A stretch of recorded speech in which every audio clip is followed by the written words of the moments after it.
Anderson versus Trey Evans, that's a pretty good battle. We've seen Trey go off for 5 ribbies in a game or whatever. So just one of those guys can ruin the game for the other team by how well they hit the ball. So I'll go with Luke Anderson for Snow Canyon. And we've picked Luke a lot, but we've shared the love, and we've picked a number of other guys. But Luke is a big-time prospect. He's signed to be a BYU Cougar. He's the real deal. Coach Littlewood told us when he was still the head coach of BYU that he expected Luke to come in and start day one for him when he was here and BYU was playing Dixie State on this field during the regular season. Andy, what about the Warrior that you want to see start tonight? I'm going to go with one of my favorite players in Region 9. It's the hard-working. It's a guy with the busted lip. It's a guy that works his tail off. Drake Kelly. That kid has captured my imagination and the heart in this tournament. He has been so good.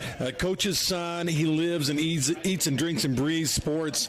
Coach Sechrist told me the day after the football season ended, he was in the cage working on his hitting game, and it has shown up here in the state tournament in a big way. I like Drake Kelly. I think he's a guy, I mean, man, he has 8 RBIs the last 2 games. I think he's a guy that's a real X factor in this one. Yeah, and his batting average, .319, but hits for power, 5 home runs. I think 2 of them will come this week in this state tournament, including that 3-run shot last night. All right, let's pick a star watch. One guy from each of you for the Crimson Cliffs Mustangs. I'm going to go with one of the big boppers. I think this game is going to, even with the good pitchers, I think it's going to be, a fairly high-scoring game.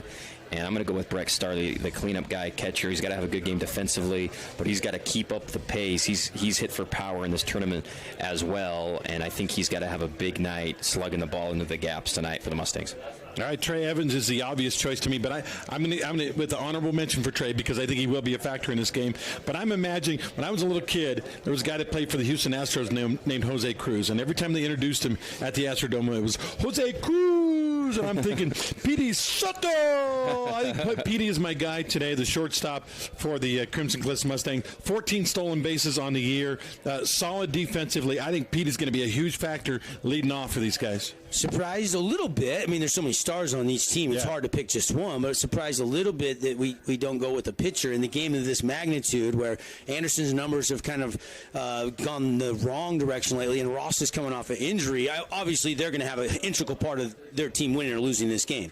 And maybe a little side note for me, I'm really intrigued to see if we can see early in the season Ethan Anderson and early in the season before the injury Javen Ross. If we do, I think I agree with you. This could be a little more middle-of-the-road 4-3 type game. If those guys get in trouble and you have to go to the bullpen, there's a number of pitchers that are not available. Bo Sampson can't pitch till tomorrow. Kyson Goetz can't pitch till tomorrow. So they're going to have to go deeper in the bullpen, which becomes a big factor, as we saw earlier this week when we saw some shootouts here at Bruce Hurst Field. And I think me and Andy had to hedge our bets with the pitchers a little bit because of what we learned the last couple of days. Some sophomore comes in, pitches great. Some A starter gets tagged for runs. So we wanted to be careful with the pitchers. I mean, it'd be easy to say, Javen Ross, but you just don't know what's going to happen with the pitchers and especially with the back problem. So that's why I went position players. And plus, I really wanted to say Petey Soto. Petey Soto Jr. Junior, that's right. That makes it even better. Yeah. I love it. Add the junior on there. He's got more flair and pizzazz. Interior Design Center pregame show continues on.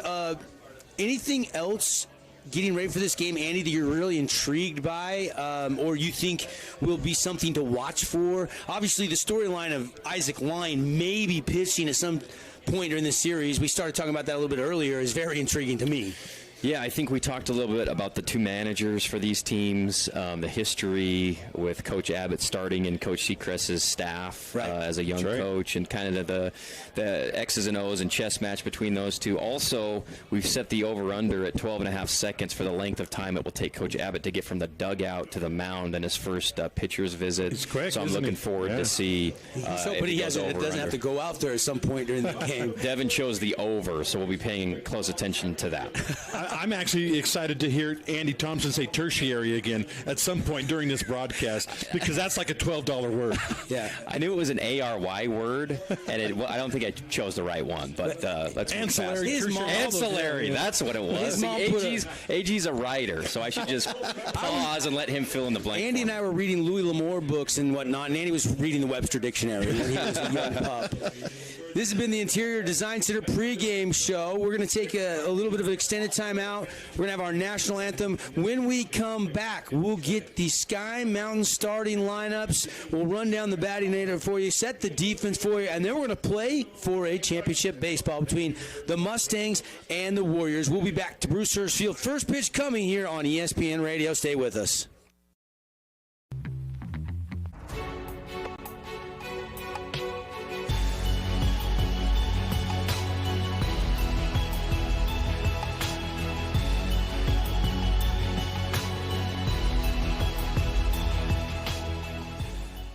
Hey Southern Utah, Tyler here, Boulevard Home. We wanted to take this time to thank you for voting us the best furniture and appliance store in Southern Utah again this year.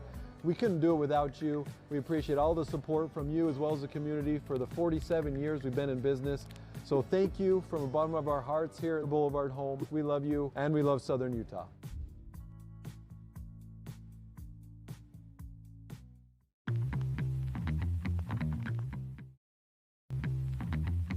Utah is a place to connect with loved ones, and JRI can help you ensure that connection by protecting yourself, your family, and your assets.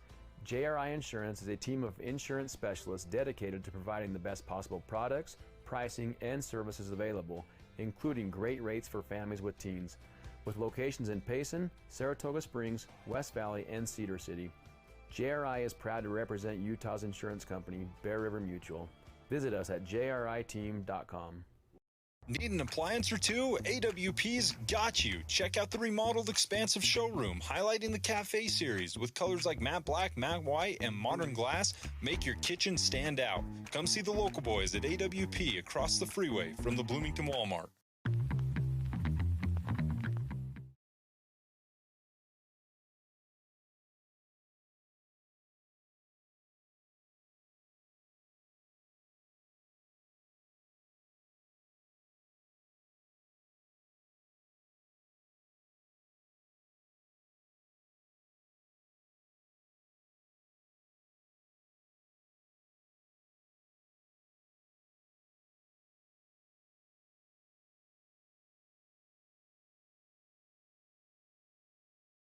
Center pregame show. Looks like we're going to be a little bit behind schedule. The umpires are just coming out on the field, so we're not quite ready to play ball, but here come the umpires now on cue. So they are, for the state championship, going to announce every player on the roster, and then they'll do the starting lineups, and then we will have our national anthem.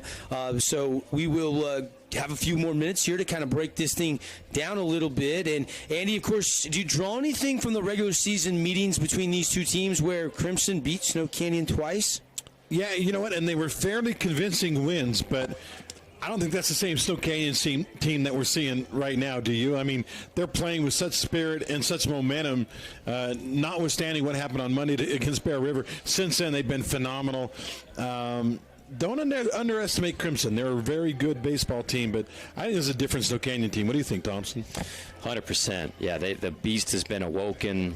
They've turned it on for the playoffs. Whatever we thought the Jazz were going to do and couldn't, the Snow Canyon Warriors have. Ouch, you had to bring that up. And any chance I get. And the bats that they've got 1 through 9 is just incredible. And they're formidable. When they beat up Dixie, that first game they had against Dixie, I think everybody in the stadium and every team left in the tournament was like, uh-oh. Yeah, the beast is awoken, and that's why they're here right now.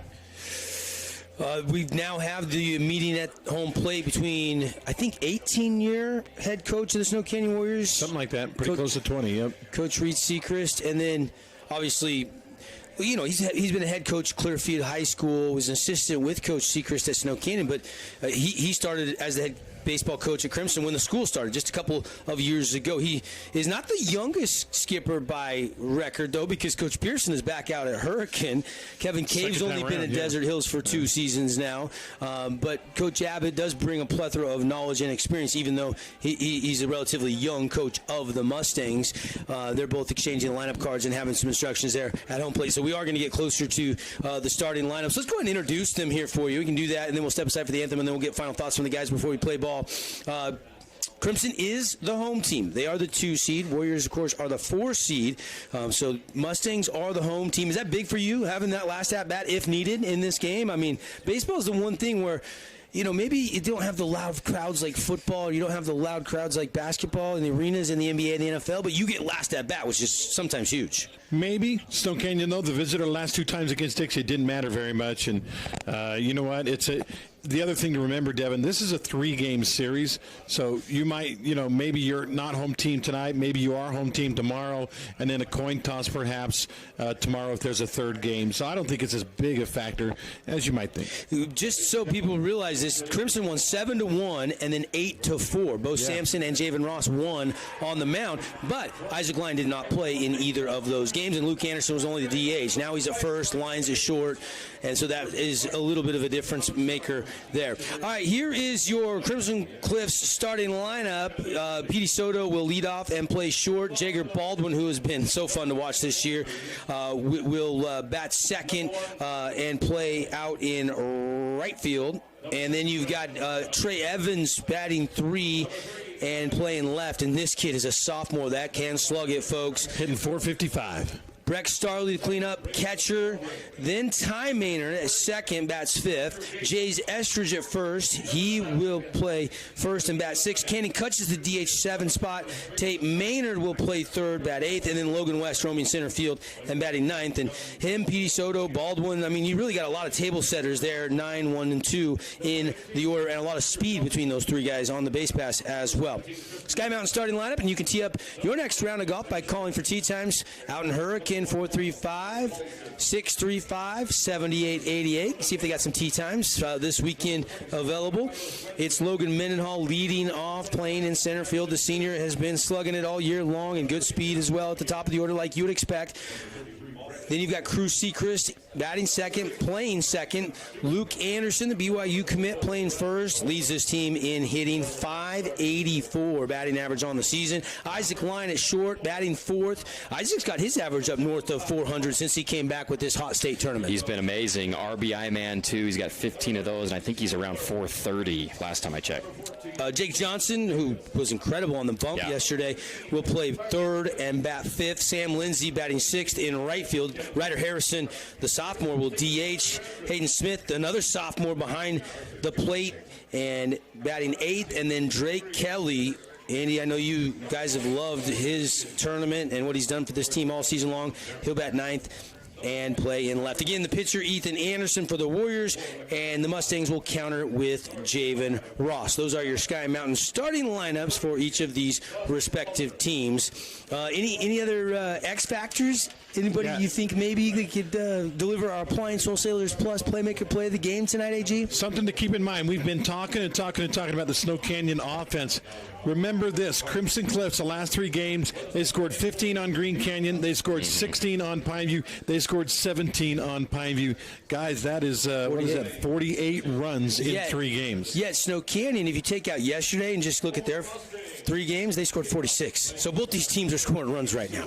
Yep. And I'd only throw out the 7-5 because that was the 4th game, which is, one more than Crimson had played in this state tournament setting because they haven't lost yet. Does that mean we have a shootout today?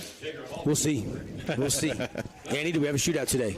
I think I'm leaning more towards that than like a 4-3 game. I think the later you get in the tournament, the more tired everybody is, the more offense there is. Over, under at 15, 20? What? I think so. Andy said 17 runs on the show today, and he tried to get me to go over under. I said the under 17. I go with you. I go under. I think it's going to be 8-6 or 7-5 or something like that. I mean, both these teams have been absolutely raking it. I mean, if you look at just the team batting average, it's really impressive. And I haven't went through and looked at the entire state numbers, but Snow Canyon as a team hitting .392. Crimson as a team hitting .337. I mean, .337, very respectable, but .392 is a staggering number for a high school baseball team. It's incredible, and up and down the lineup, we talk a lot about Anderson and Lyon and how well they've done.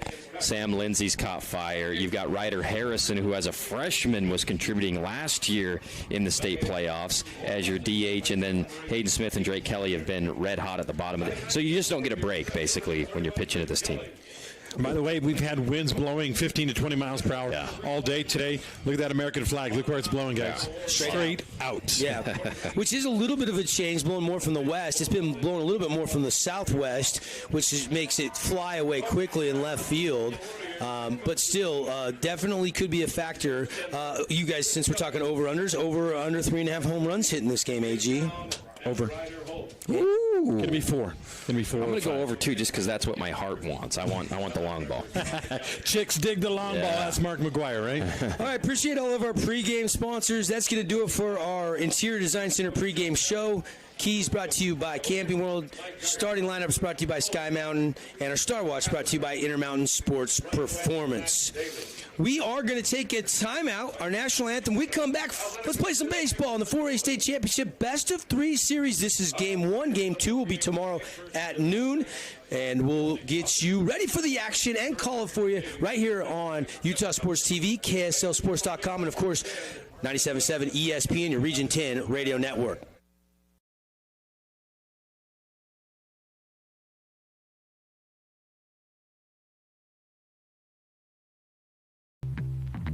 Tony Bolonovich here with another reason not to eat the Jimmy's Johns. These tryhards fresh bake their bread all day. Enough with the fresh baked nonsense.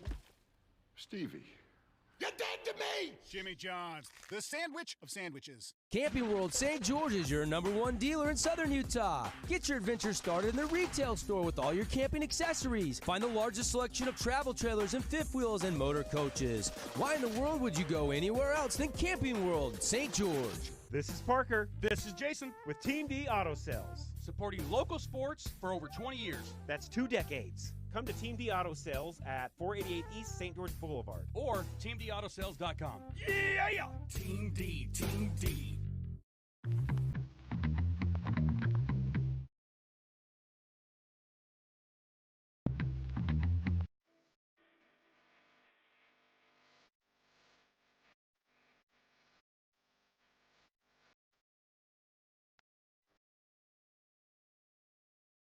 Got a project at work or around the house? Well, think Bucks Ace Hardware. Think Bucks for all the top brands like DeWalt, Milwaukee, and Stihl. Plus, Bucks has the best sporting goods department. You've got to see their gun department. It's stocked with a great selection of guns and ammo and accessories. 2 locations at the Dino Crossing in St. George or State Street in Hurricane. Hey, it's Luke with Udine Associates at American Family Insurance. At Udine Associates, we love insurance so you don't have to. With a quick call, we can get you an instant quote with the right coverages. My team of licensed agents are ready to help you with better insurance from American Family. Give us a call at 435-251-9102.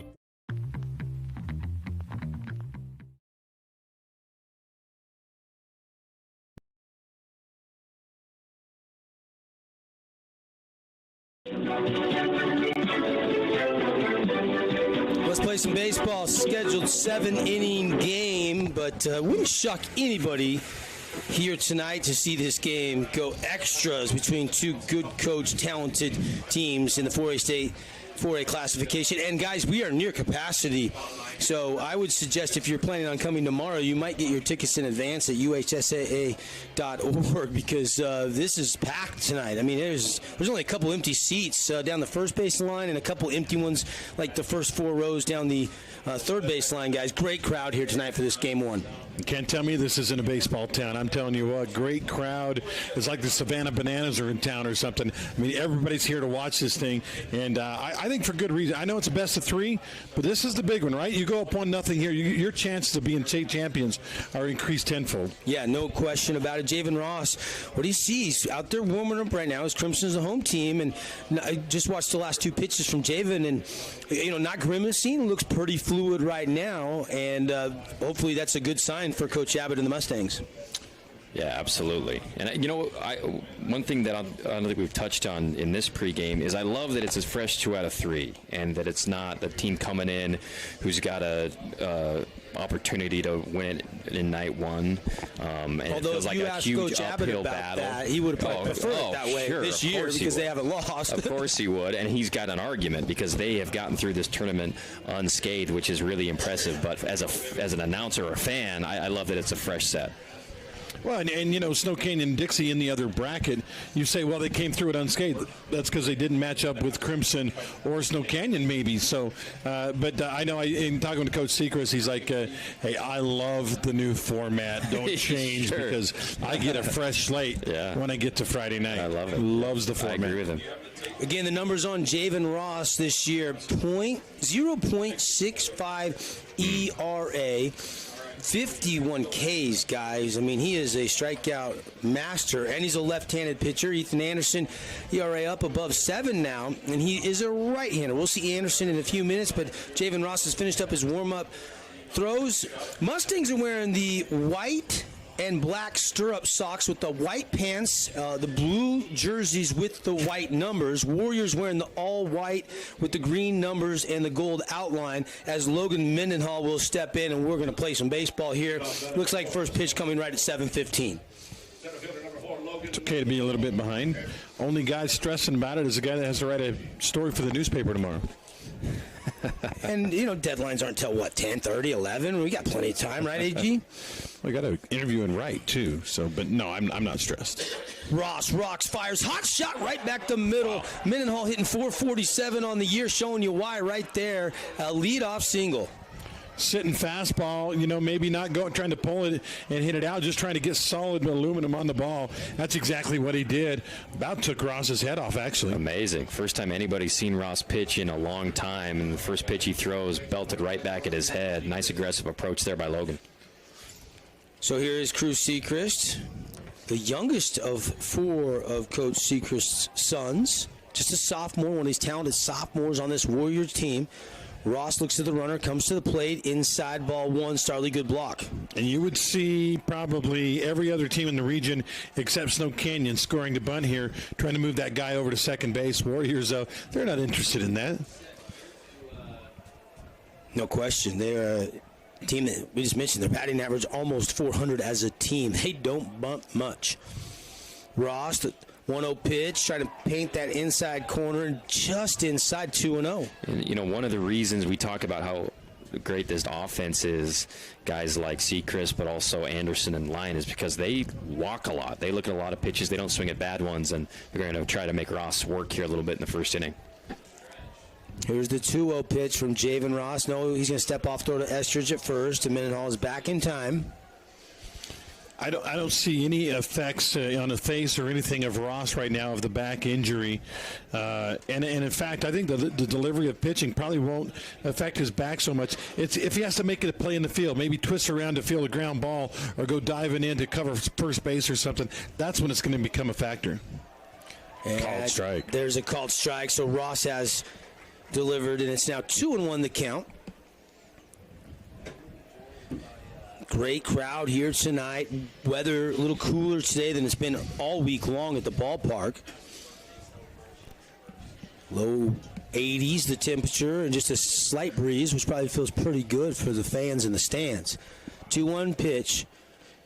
And inside now 3-1. Very patient at bat from Cruz Sechrist.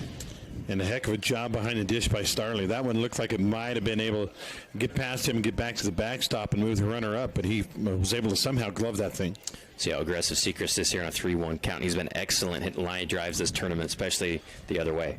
Snow Canyon will give him green light. I bet you $10 on this one. If it's good, he's going to be swinging. We'll find out after a check throw to first.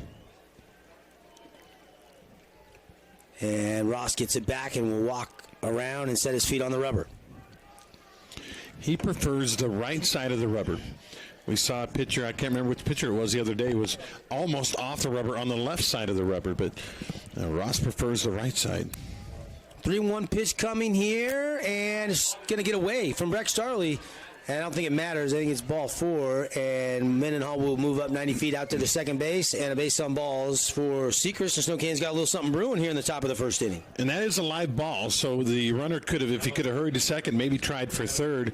Catcher Starley had to track it down. It was a live ball. He could have advanced to an extra base, but good hustle by Starley. That's interesting. Ross' first pitch gets blasted when he throws a fastball for a strike, then very cautious to Cruz Sechrist throwing some balls and getting the walk, but now he's got guys who you usually want to be super careful with here, Anderson and Lyon, but with 2 runners on, he's going to have to come to him a little bit. First pitch here to Mr. Luke Anderson. What a season, what a career this kid has had for Coach Sechrist and the Snow Canyon Warriors. And he is going to turn to bunt. Shows bunt, whips it back, and it might have hit him. And everybody advances. And Luke Anderson's fired up a little fist pump. Maybe he got out of the way. He's going back to the box. Yeah, it actually went behind him, just missed him, and gets away from the catcher. And now you got runners to second and third, and I think he's going to take the bunt off now, right? I would think so. Yeah, I think it spooked Ross like it did me. Like, what is Luke What's he Anderson doing? squaring around? Yeah. Guy's hitting 500. He wants to bunt on me? Here is Ross staring in. Actually shorted him, hitting closer to 600. I just put him on at this point. Yeah, I mean, that's not a bad decision. Then you create a force at any base. I know you put another guy out there for a guy like Lyon to knock around, but I think I just put him on. We'll see what they do here. Looks like they might pitch to him. Ross is going to rock fire just a bit inside. He's been inside a lot to these right-handed hitters, Sechrist and now Anderson. Trying really hard to reclaim that inner portion of the plate. Right now, not getting the calls from Blue. Ross in a little bit of a jam here with nobody out and runners on second and third. Top of the first. Big cut from Anderson, and it's a Fabulous Freddy's foul ball straight back. Woo. I think Ross is probably going, I'm glad I got that one back, because if he's not underneath that one, Anderson, that travels a long way. Everybody kind of takes a little bit of a collective breath. Anderson just wiggling the bat a little bit at the plate. Hitting nearly 600 this year. And that one's going to be just inside on a fastball, 3-1 count to Anderson. You know the phrase pitch around a guy. I think that's what's happening here. He's not going to give him anything that would immediately break this tie.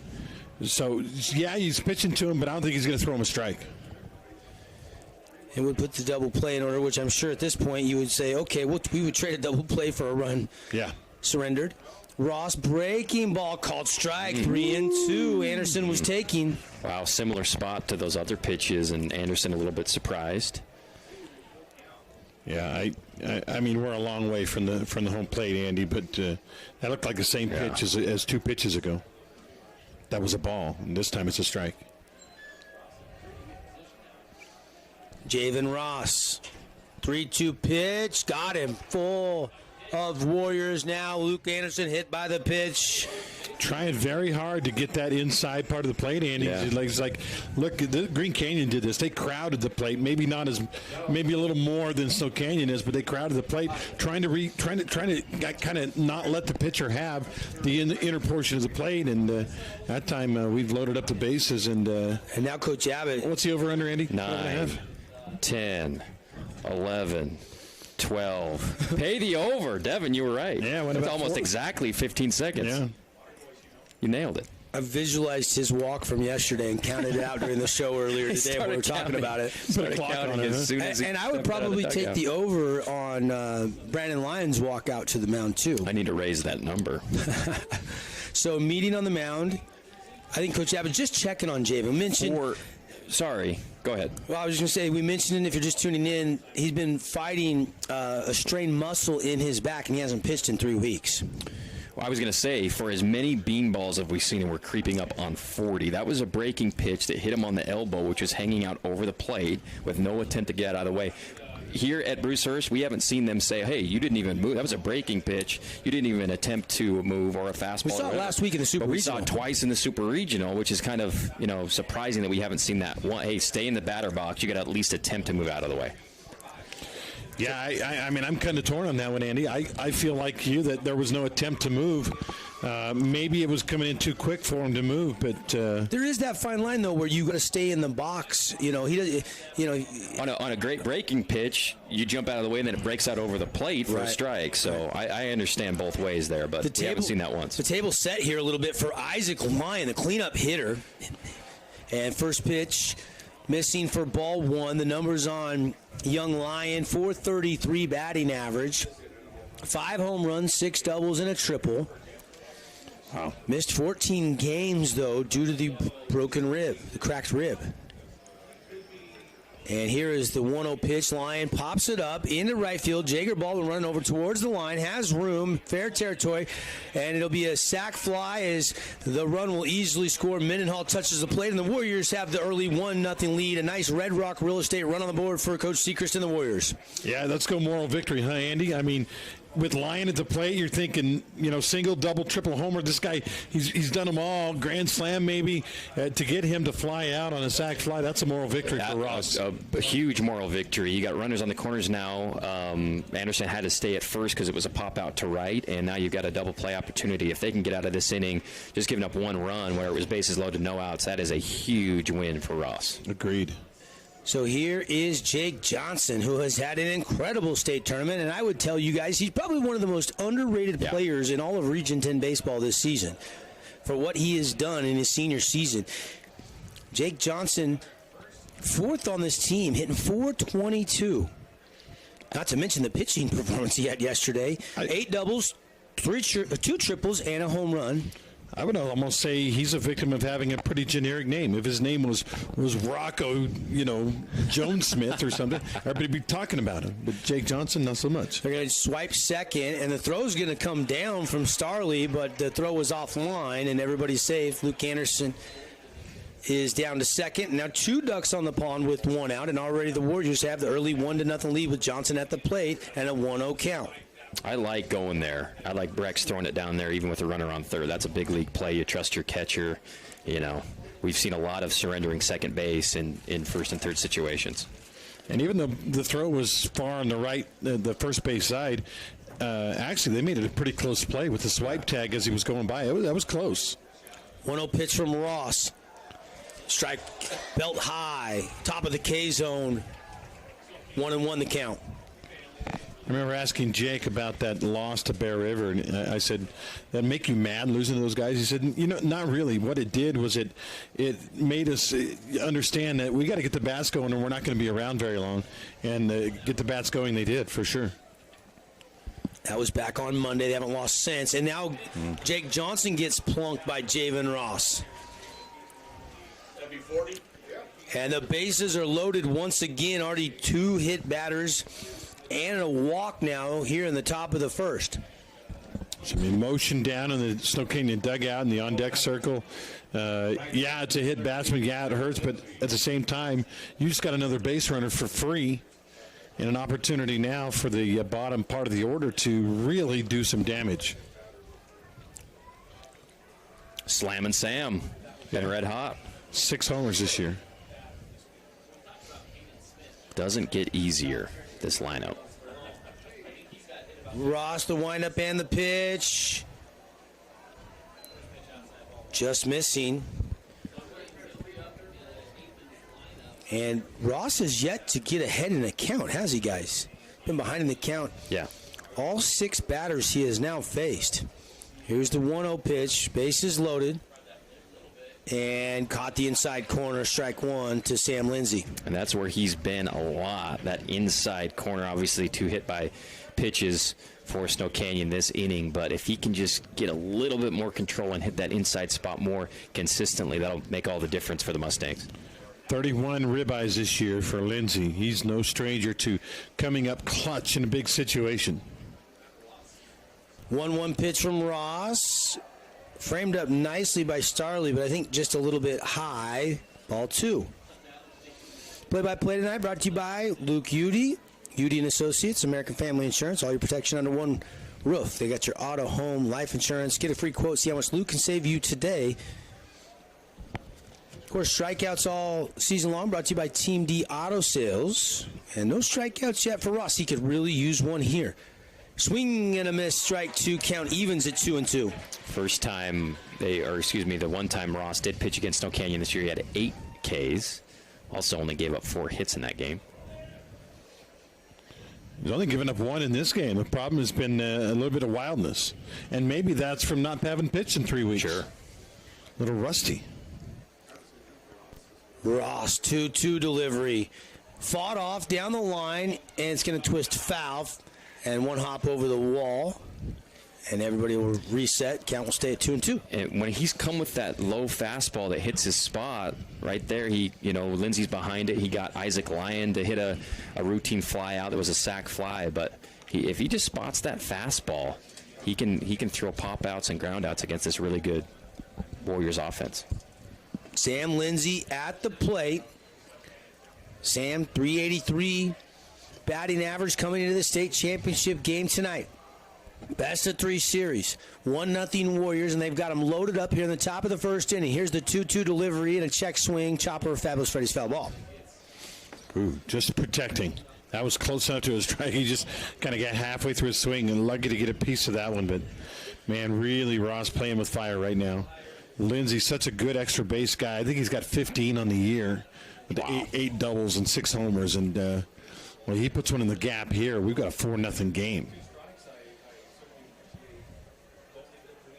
Yeah, now 2-2 pitch again coming for Javen Ross, the lefty Mustang pitcher. Another little pop-up. This one's going to be right on the foul line, and Jays Esters will take a few steps in and make the catch. Yeah, I think it would have dropped foul because of maybe 1 foot or 2 feet on the outside of the line. But wow, what a huge out. Yeah, great job coming right at him there on a 2-strike count and get him off the fist for an easy infield out. So, here is Ryder Harrison. Harrison, good numbers, just like most of these Warriors in the lineup. 344, just a sophomore. 30 RBIs, 11 doubles, 1 home run this season. Ross, a big chance to work out of this inning with just giving up the 1 run if he could get a punch out here. First pitch, fastball, outside corner, strike 1. And the first lefty Ross has gotten to face. Yeah, lefty versus lefty. Interesting matchup here. Ross looking in for the sign. 0-1 pitch, bases loaded, and a check, swing and a foul straight back. Generally speaking, the baseball rule is lefty pitcher would much rather face a lefty hitter. They have a much lower batting average. It's not always the rule or the case in high school, but I think for the most part, if you get a lefty batter, they're going to struggle against left-handed pitchers. Ross has that baseball. Holding his left hand, mitt tucked up under his arm. You notice he keeps the ball, he keeps it down below his crotch there before he gets the call. Interesting spot. 0-2 pitch. Got him. Yeah. Team D auto sales strikeout. So Javen Ross fights off a rough start and strands 3. They do get 1 run on 1 hit. No errors. They do leave 3 out there on base. And after half an inning, Snow Canyon does take the 1-0 lead over Crimson on the We Win Injury Law scoreboard.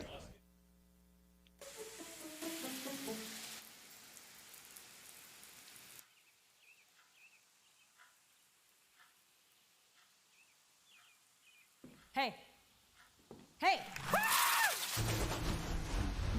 Kind of wish you hired someone else? Well, when it comes to important decisions like buying insurance, come to JRI, where we'll find you the right company at the best rate.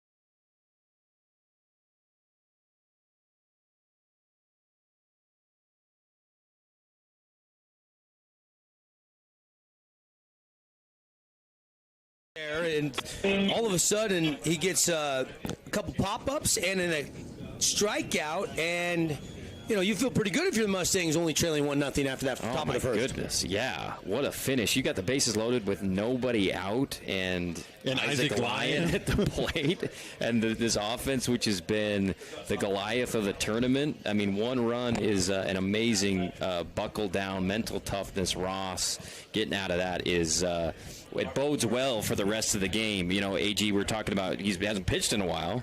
Getting out of that, you know, is probably going to propel him potentially to keeping it up for the rest of the time he's out there. Yeah, huge comeback for Javen Ross in that inning.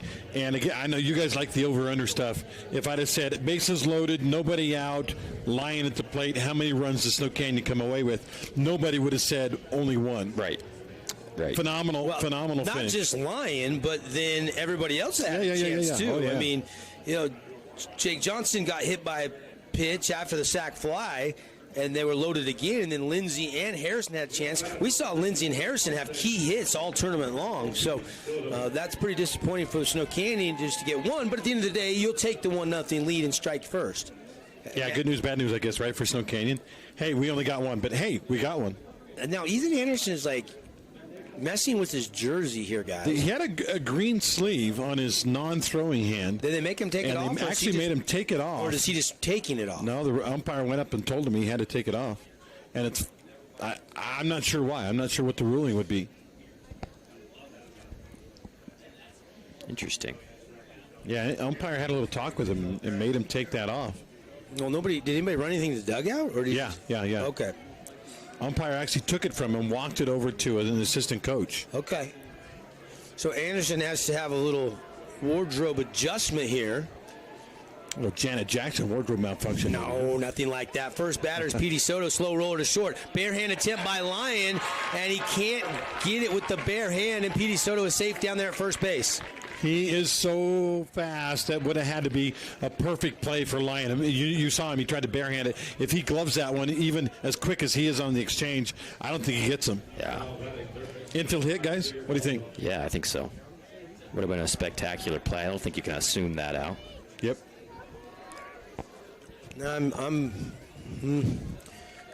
Yeah, I'll go with it. So fast. Leadoff man is aboard. So Soto takes a big lead on the pitch and goes back to first, and that one down low for ball one. It's weird on that with Baldwin. It was like a half almost, maybe going to bunt, maybe not kind of deal. Didn't square all the way, but he did kind of bring the bat forward a little. Yeah. Opportunity early to see the contrasting styles where Snow Canyon didn't bunt. Will, Coach Abbott put a bunt down, or is he anticipating a higher score game where just swing away here? Well, sometimes you bunt even though you anticipate a higher scoring game just to put pressure on the defense. Anderson watches Baldwin bunt, but it's foul. And the other thing is you got Baldwin, who's really fast too. So a sack bunt is really, almost a bunt for hit anyway. Mm-hmm. Opportunity for the Mustangs. Although a drag versus a push bunt, he was actually trying to go to the right side, which means he would be basically giving himself up. 1-1 count. We'll see if Jaeger turns to bunt again. Now he's going to hit. It's out. Falls in the dirt. So has a season. And more times than not, we've seen that the second pitch on a sack that they don't get down, and they just pull it back. Like Soto, he gets that pretty high.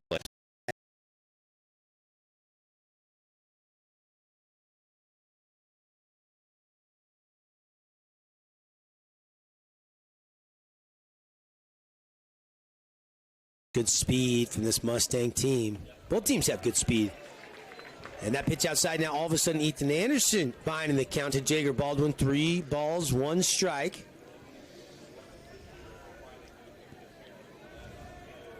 Appreciate Intermountain Sports Medicine providing the athletic training for all Region 10 athletics again this year. And a swing and a drive into the alleyway in left center field. This one going back towards the wall, and it is off the wall, 6 feet up.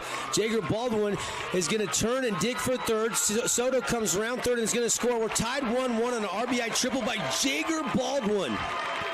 Wow, I thought it was gone, to be quite honest. And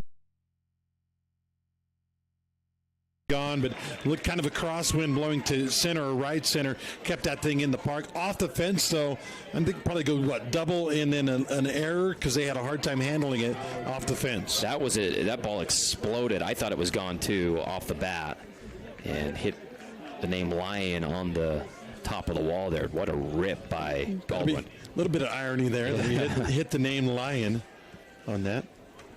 And Anderson trying to focus in on the ever dangerous number 3 batter in the Crimson Cliffs Mustangs lineup. That's Trey Evans, hitting .448 on the year, 30 hits, 22 ribbies, 12 doubles, 4 home runs.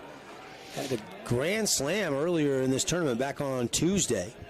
We referenced the name Lyon for those maybe who haven't heard many broadcasts. Brandon Lyon, assistant coach for Snow Canyon, played here at Dixie State when it was a junior college, went on to play in the major leagues. I first met Brandon as a student here. I was a student at the same time as when he was playing. He had maybe one of the most amazing stats ever. He had a 10-to-1 strikeout to walk ratio his sophomore year. 10-to-1. That's why the Blue Jays drafted him, right? Yep. Anderson got that swing and a miss from Evans, and now Fabulous Freddy's foul ball straight back over the press box. If memory serves, it was like 111 strikeouts and 11 walks on the year. Amazing. And had a great 13-plus year career in the bigs. 2-2 pitch, Bender stays high and counts full to Trey Evans. Evans is just a sophomore. Yeah, that's hard to believe, isn't it? He's big, strong, and definitely going to be a next-level talent. He's already a star in the state of Utah. Plays year-round baseball, travels all over the country, and a swing and a miss, and they got him. A Team D strikeout there for Ethan Anderson. Wow. His first of the game. Down goes Evans. That is a super impressive pitch on the outside part of the plate to get Trey Evans, who is swinging one of the hottest bats in the tournament, to go for, and pulled the string a little bit there on him to get the K. I think that's only like his 13th strikeout all year long, which is every other game he might strike out. So big K for Anderson. So here's Breck Starley, cleanup hitter for Coach Justin Abbott. Guy that we've seen play, on the corners and catch and pitch. He pitched the other day, got the start, went 3 innings for him. Helped his own cause with a home run in this ballpark. Crimson knocked out Pineview. And that one missing outside. And it's quickly 2-0 to Starley. His older brother Brock Starley starred in Hurricane, was the quarterback, and played baseball. Pitched, caught. Now he's playing college football back in the Midwest at a D2. Anderson outside by a bit. Easy for Starley to lay off it, and it's now 3-0.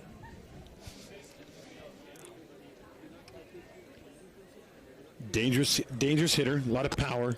At 3-0, maybe you can afford to groove one here because he's probably going to take, but I wouldn't at 3-1. And he does, and that one, I might have given him green light on, but it's hard because you want to see one first sometimes when a pitcher hasn't thrown one in the first 3 pitches.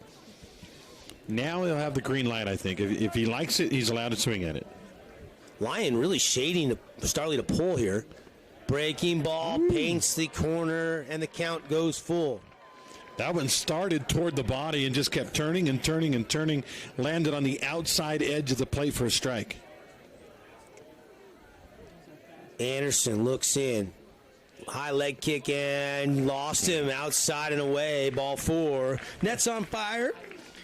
Our walk sponsor is Starley trots down to first base. And check out netsonfire.org for all the summer training packages, building champions on and off the course, or the courts. An Info West speed up runner in the game. Number 7. That is Ty White. Ty White has only appeared in 11 games all year. Usually as a runner. Yeah, has no official at-bats. Mm-hmm. And it will be Ty Maynard stepping in, the second baseman. With runners on the corners, 1 out, and we are tied 1-1. Sac fly by Isaac Lyon, and then a Jager Baldwin RBI double or triple, depending on how you score it. You scored a double with a...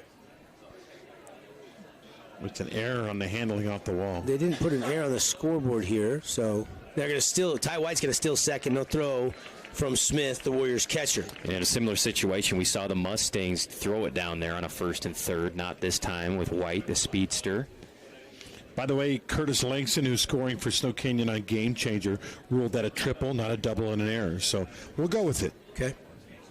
I circled both of them in my book. I was going to check with Greg up in the box in between innings and see how he scored it. I kind of started watching the runners come around, and I didn't see what happened in the outfield, so I wasn't sure. Anderson on an 0-1 pitch. Perfect. Strike 2. Yeah, it was tough to know where it's going to ricochet off the fence on that Baldwin triple. They tried to barehand it, too, instead of gloving it, and it seemed like they juggled a little. Jager never hesitated, though, so that... And that one just outside. That was interesting because the catcher was spotted on the off the plate outside, but then the ball came, looked to me, may have nipped the corner, but because he was so far outside, maybe didn't give him the call. So here comes the 1-2 pitch. We're in the bottom of the 1st inning. We're tied at 1. And a swing and a drive right up the middle, and Crimson has their first lead on a Maynard RBI single to hold the runner at 3rd. Baldwin scores from 3rd base to take the lead. That is textbook 2-strike approach. You get a breaking ball, and you see it deep and just blast it right back where it came from. Nice job by Ty. Yeah, you try to do too much on that one. You overswing it. You ground it to 3rd, and he's out. Instead, he just went with the pitch right up the middle. Big old hole between 2nd and short. That's an RBI single. Here comes Brandon Lyon, the Warrior pitching coach. And we've got 11. Slow walk here from Boo. By the way, doesn't Lyon still look like he could pitch? I mean, I talked with him a couple of minutes yesterday. He did pitch 2 years ago in the Dixie State alumni game. I mean, it was 3 years ago. I mean, pitch at a high level. I'm like a really high. I think he'd go to probably not, but it seems like he'd go in the majors right now and pitch. Well, it's only been 4 years since he retired. It wasn't that long ago. And our timeout's brought to you by the Scott Gibson team at Intercap Lending. Your 18 seconds. Reversed mortgage specialist. 18. Ooh. Abbott 15, Lyon 18 on the walk from the dugout to home plate. Both very deliberate on their stroll to the mound. Didn't we have an over-under on how many mound visits we'd have earlier today? Was it 4.5? I don't think we did. We did a lot of them. We should set that now. We've been breaking this game down from every angle, folks, all day long on ESPN Radio earlier on our show. Oh, it was how many times will they come out to talk to the umpire? Oh, that's what it was. / yell at the umpire. So far, 0. / yell? Best behavior. Mm-hmm. How many times will the umpire talk to the dugouts? So Lyon has talked to Anderson, and now Anderson ready to go back to work. And that one breaks down and away. Ball 1 to Jay's Estridge. Estridge this year comes in hitting .340. He's committed to play for the Norse D2 school, next level. And a foul straight back. It's 1-1. I think the goal here with Jays is keep it low and out and get a ground ball. Anywhere on the infield you'll take. Yeah, not the fastest kid, and a ground ball, you could turn 2 in this situation, and Snow Canyon needs that right now.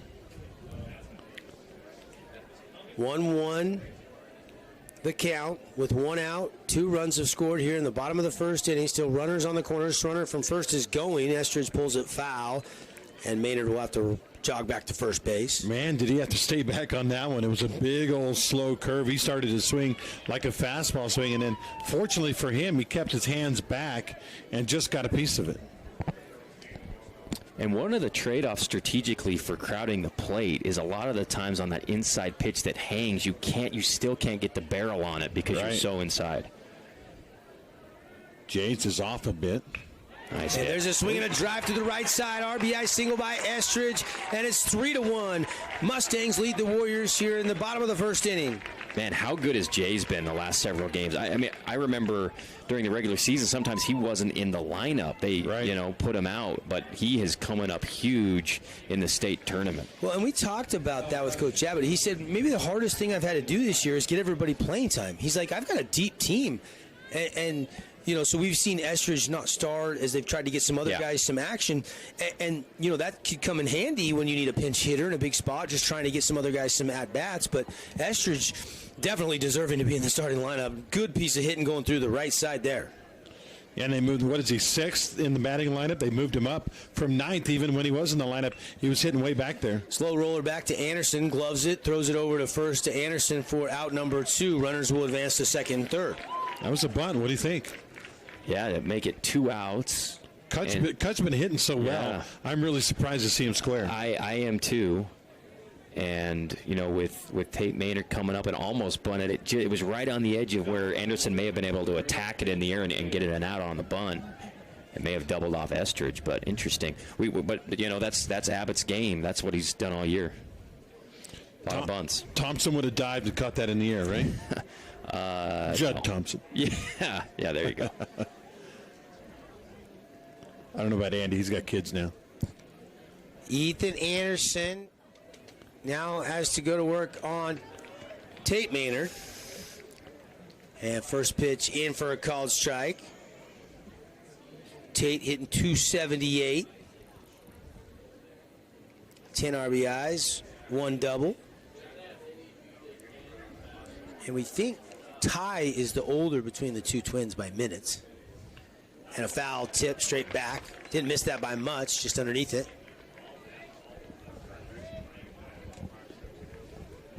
3-1 here on our We Win Injury Loss scoreboard.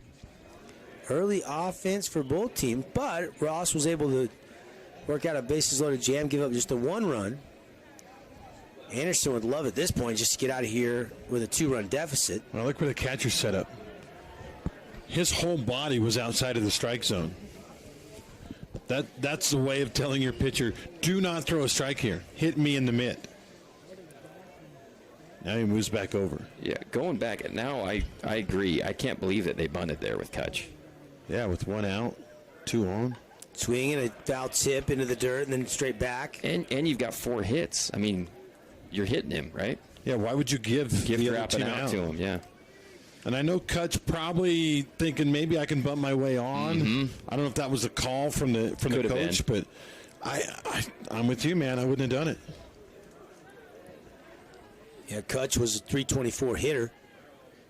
Fastball just a bit outside, maybe a little high as well, and now it's 2-2 to Maynard. This is Tate.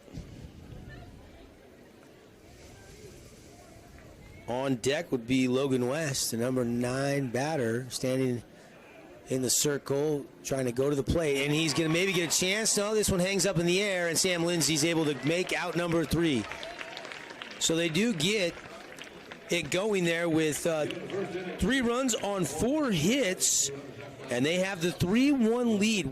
Warriors will try to rattle the bats when we come back in the second inning here on 97.7 ESPN, your home for the 4A State Baseball Championships. Ernie's 2 Sinclair stations want to wish Region 10 athletes the best of luck this season. And stay tuned for the Ernie's Player of the Game. Don't forget to grab an Ernie's reward card that allows you to save on fuel and earn points for every $1 spent in store. Get your card today. Ernie's, St. George, Hurricane, Cedar, and in Beaver. Since 1946, Wilkinson's House of Lighting has been a fan of all Southern Utah high school sports. These are special kids. Help us celebrate these young men and women and all the student athletes by getting out to the games and cheering them on. From Wilkinson's House of Lighting.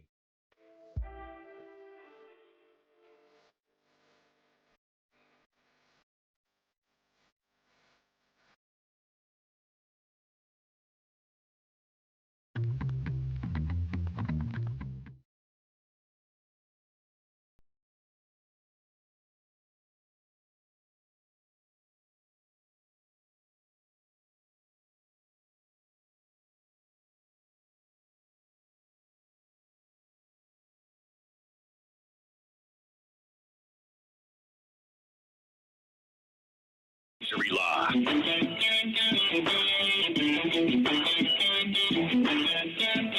Welcome back, everybody. Devin Dixon, Andy Griffin, Andy Thompson with you here, and it's 3-1 on the We Win Injury Loss scoreboard. Crimson Cliffs trailed 1-0 after the top of the inning, then responded with 3. And we go to the second here, and the Warriors will send up Smith Kelly, and then back to the top of the order and Mendenhall. Man, if Snow Canyon write the script, you load the bases, nobody out, and have Lyon up, and you think we're going to come out of this top of the first and maybe the bottom of the first with a big lead, and instead they only score 1. Crimson comes back with 3. This game is not what we thought it was about 10 minutes ago. And Javen Ross can now have a little bit more confidence on the mound, can't he? Mm-hmm, absolutely. Rocks fires and a called strike 1. Good pitch there from Ross. Looks like he's working the inside part of the zone. Smith was taking. By the way, having said all that, there's no way 3-1 is our final score, though. No, I don't think so. Appreciate Red Rock Real Estate. What's your home worth? Get a free market analysis. Just go to redrockrealestate.com. Check swing on a strike 2. Wow. Started to go and then stopped, and it was right down Broadway, wasn't it? Yeah. Nice slider or fastball. Nothing Kelly could do with it. Or Smith, excuse me. And brushed him back. That one, ball 1. Really coming at these righties on that inside part of the plate, making them back up a little bit. I think that's smart, especially with the fastball. I was going to say, I think he's going to keep doing it. He says, I own that real estate. I'm not going to give it up. Hot shot to first. Diving Estridge as it goes off the tip of his mitt. It's going to be a base hit for Smith, and the leadoff man aboard for the Warriors. Show of emotion over there by Smith, a sophomore catcher. But Estridge, man, he laid out. He got a piece of that one. I thought for a second it was going to carry him over to second base and there'd be a chance for Maynard to get it over to first with the pitcher covering, but it went too far into the outfield. Nice job by Smith going the other way. We've seen him rip it out of the park, pull it. He can hit to all fields, just a sophomore. Speaking of ripping it out of the park, this guy has been in fuego, Drake Kelly. Oh, yeah. And talking to him yesterday after the game, he's got a big old split lip and his blood everywhere. He's one of those guys, blood and guts Kelly. That's what he is. And that pitch in the scene, ball 1. I'm telling you, if I'm going to war or tug of war or street fight or something, my number 1 draft pick is Drake Kelly. Tough kid. If I'm, well, I don't like to talk fantasy baseball with high school players, but if you were to pick one guy from each team, it'd be hard not to pick, a lot of guys on this team. That would be tough, wouldn't it? If you had the number 1 pick between these two rosters, who you go with? That'd be harder than picking Shohei number 1, I think. Brandon Lyon. Brandon Lyon. Yeah. Inside, good stop by Starley. 2-0 the count now. It's rare when the best pitcher in the arena is not on one of these teams, but I think you're right. I think Brandon Lyon's the best pitcher right out there still, even at, what's Brandon, 45 years old? 41? 43. 43, okay. Exact same age as me. How's his golf game? Better than mine.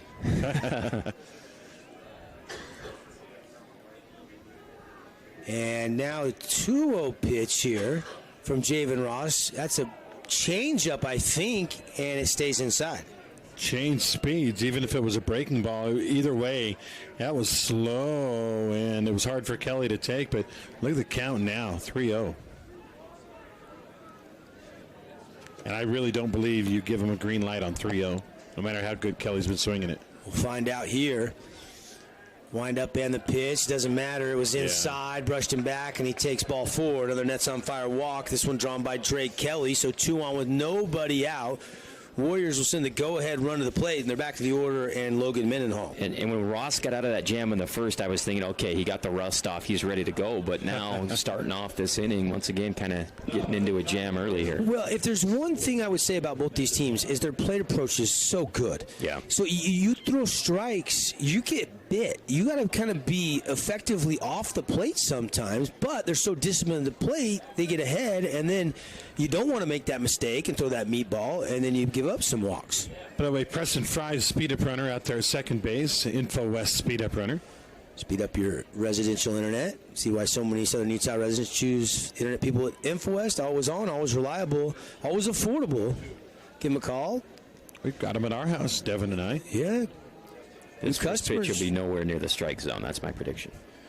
First pitch here to Cruz Sechrist. Or excuse me, Logan Mendenhall, 4 Right down not the 24. That's right down the middle. Yeah, Andy, your prediction also on the Mavericks tonight. Mm-hmm. They're up 16 on Golden State. Are they really? I asked Andy who he liked in the It's game. He's early. like, I love the Warriors. It's I said, early. nah, I like the no. Mavs. Look at what Boston did in Game 2. Never underestimate Luka. Come on, man. The Warriors can make up that deficit in 2 possessions. Almost. And it hit him. Ooh, hit him right on the lower leg. He tumbles in front of home plate. Yeah, I was leaning in, trying to bunt the ball, and that ball came inside, and he's hurting. He's limping. That's your starter right there. Your starting center fielder. fielder. Yeah, you don't want a bad wheel on Logan Mendenhall. But not much he could do. He tried to kind of scissor jump out of the way. And calf maybe, guys? Yeah, that hurts. That's it. It's not a bone, it's not an injury. It's not broken bone or anything. That's just a big old nasty, probably bruise on the upper leg. That hurts. Now, if I'm Cruz Sechrist, I'm giving him a minute, right? He's walking it off, clear down the line. They got to give him just a minute here. Yeah. He's not leaving this game. You could go give a runner for him, though, here, which wouldn't be you hate to take the speed off the base pass. Maybe the best thing is to let him run it out and just keep going. I don't know. Do have re-entry in high school. Right. Took him out and put him right back in. Yeah, well, you can run for him easily there, but you like his wheels, certainly. But if it works. If he doesn't have a flat. Boy, here we go again. Weren't we just here? Bases loaded, nobody out, guys? Yep. And they got a sac fly from Lyon, and then they load him up again, and then they got back-to-back outs and worked out of it. But now another jam for Javen Ross. That one downstairs. Good block by Starley. And it's 1-0 as that one was low to Sechrist. My buddy Rod Zundel loves to say, ain't nowhere to put him. There really isn't nowhere. There's nowhere to put the runners. We have a little mini meeting at the mound. The third base, first base catcher come and surround Ross. Now those guys are saying, the infielders saying, hey, come on, man, let him hit it. We got you. Absolutely.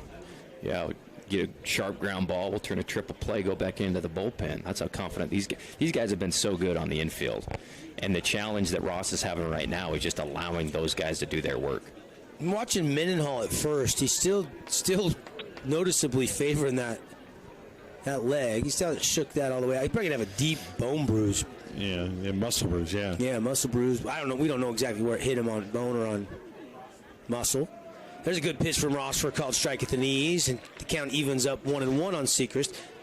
Sechrist had a really patient at bat where he actually drew a walk back in the first. We're only in top of the second, but already the Warriors' number 2 hitter getting another look at the plate. They're double play depth. They're allowing the run for a double play if they can get it. And that one bends inside, missing the zone. 2-1 the count to Cruz Sechrist. Conceding was the word I was looking for, conceding the run, but that's assuming a lot, assuming you get a ground ball to a fielder. You sure it wasn't ancillary? Cruz Sechrist. Or tertiary. 328 hitter. We were having the debate earlier in the week. Who's the best Sechrist sibling? There's a hot shot, and this could be 2. Maynard rolls it over to Soto. On to Estridge in first. 4, 6, 3. A run does come home, and it's a 3-2 game. Another kind of big win for the Mustangs in the bases loaded. They got the sac fly before. It's like, okay, they got to run, but we'll concede that. Getting a double play there on Sechrist, obviously huge for the Mustangs. Yeah, we saw that. That's what they had decided, right? Coach got to decide. Do I bring my guys on on the grass, the edge of the grass, try to cut the runner at home, or do I go, all right, we're up 2, we give up 1, but we get 2 outs in the play? That's what they decided to do, and it worked out perfectly on the 4-6-3. Here is Luke Anderson. Yeah, work is not done yet, though, is it, AT? No. Luke with this was guy. Hit by a pitch and brushed him back there as well. Inside ball 1. Little message sent by Ross, and apparently Anderson didn't get it the first time when he got hit by a pitch. As Ross is trying to reclaim that real estate, and now he's going to tie his shoe. That looked like 88-89 from Ross, too. Looked like he put a little more zip on that one. course, Luke was the closer all year last year, but BYU recruiting him. Yeah, he could pitch, but they want him as an everyday player. I mean, yeah, 576 batting average. Check swing, grounder. It's going to stay fair. Estridge will walk it over to the bag, and that'll do it for the second. Warriors do grab one back. They get one run on one hit and leave one out there on base. And through 1.5 on the We Win Injury Law scoreboard, Crimson has the 3-2 lead. We'll be right back, everybody. Fabulous Freddy's is the locals' choice for a full-service car wash. It's fast. Have your car washed in just 20 minutes or less. Fabulous Freddy's always keeps it clean inside and out with 2 Southern Utah locations as well as in Vegas, Lehigh, and Sandy. You've been eating the delicious sandwiches from Jimmy's John's? They got summer wraps. They're new.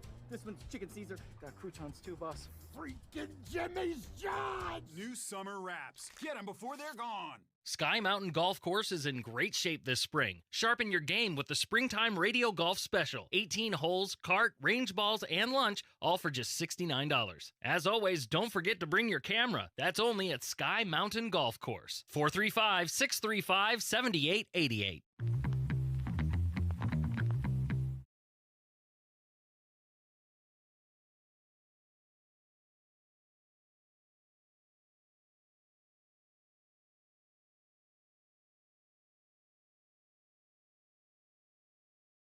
Action is brought to you in part by Appliance Wholesalers Plus. Stats brought to you by Wilkinson's. It's 3-2. Crimson leads Snow Canyon, and already 3 runs scored for the Mustangs. Soto, Baldwin, and Starley. RBIs came from Ty Maynard and Jace Estridge.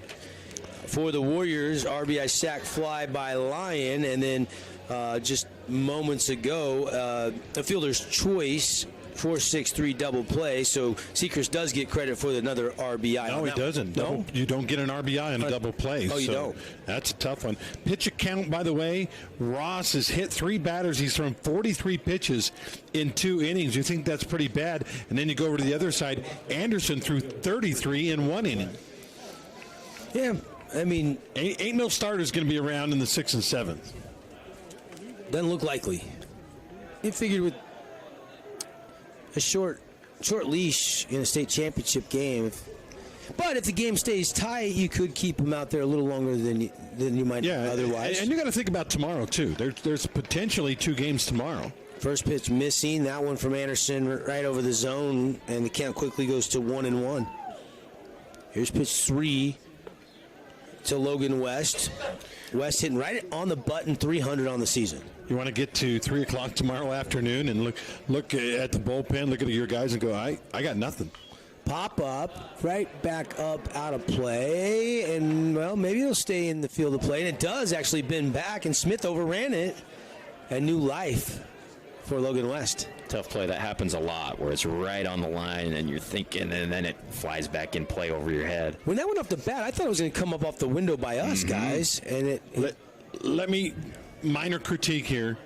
Catcher, first thing you got to do on a pop fly, peel the mask off and throw it out of the way. He left his mask on the whole time. We saw him leave it on the other night, though, and made an incredible catch. So I don't think he likes to do that for some reason. I haven't seen him throw the mask all season now that I think about it. That's catcher school. That's usually you do. Yeah, usually you do. That one missing. So now the count 3-2. That one breaking late, just off the zone, deemed our home plate umpire. They kind of got the modern hockey masks. Maybe that's a factor. You don't have the old-fashioned baseball masks, but I'm telling you, catcher school, first thing they teach you is pop up, throw the mask out of the way.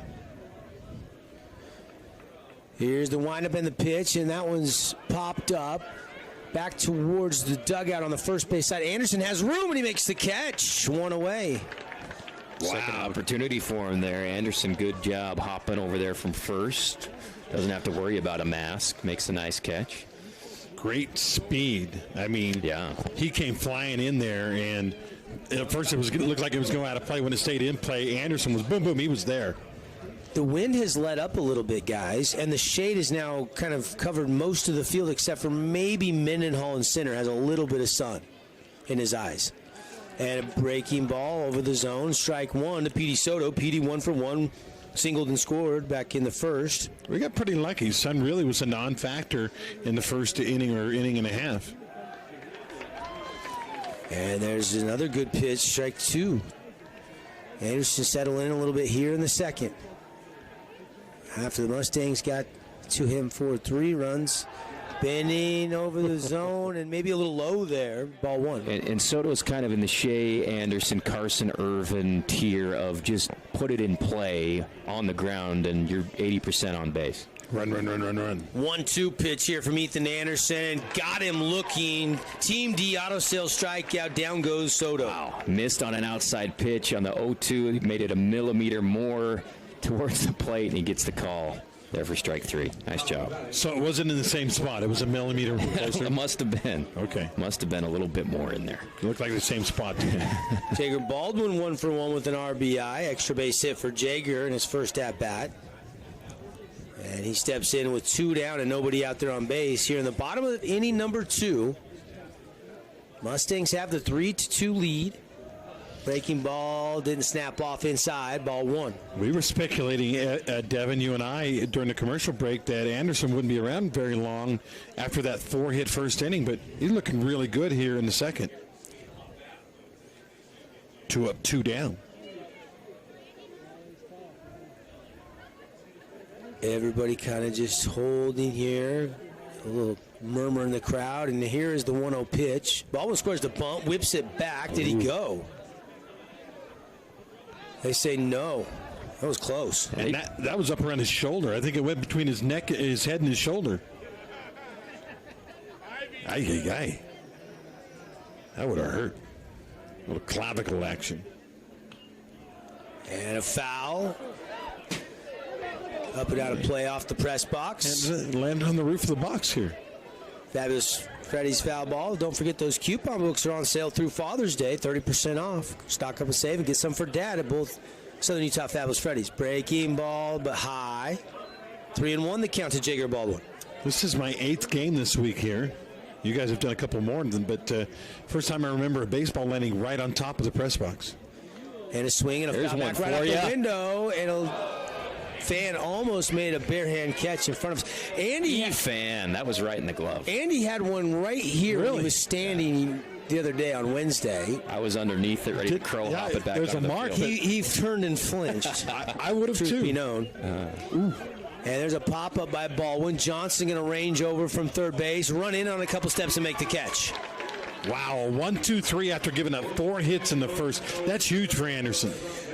No runs, no hits. They put them down 1-2-3, and we go to, after 2 innings, we continue on to the top of the third. It's a 3-2 game. Mustangs lead the Warriors by 1 in Game 1 of the best-of-3 series here from the 4A State Baseball Championships.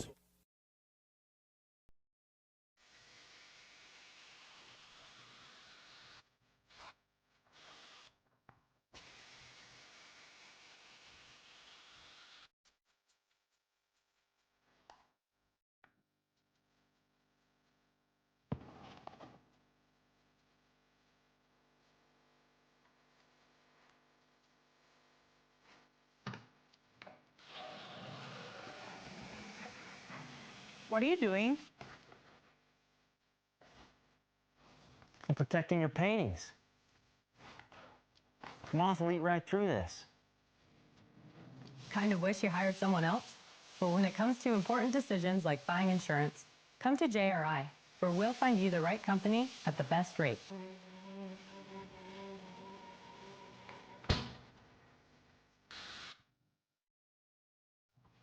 Like matte black, matte white, and modern glass make your kitchen stand out. Come see the local boys at AWP across the freeway from the Bloomington Walmart. Welcome back to the action, brought to you in part by Ideal Home and Paint. Appreciate our title sponsor, bringing the 4A State Baseball Championships, Ideal Home and Paint. Ideal has that for all your painting needs. Stop by their new home superstore, 4096 South River Road, or for all your automotive paint, Ideal Distributors on East Tabernacle. Devin Dixon, Andy Griffin, Andy Thompson, here from Bruce Hurstfield, home of the Trailblazers. Trailblazers wrapping up their second to last game tonight down in Riverside against Cal Baptist, and then they'll play their season finale tomorrow night down in Riverside, and the season will come to an end.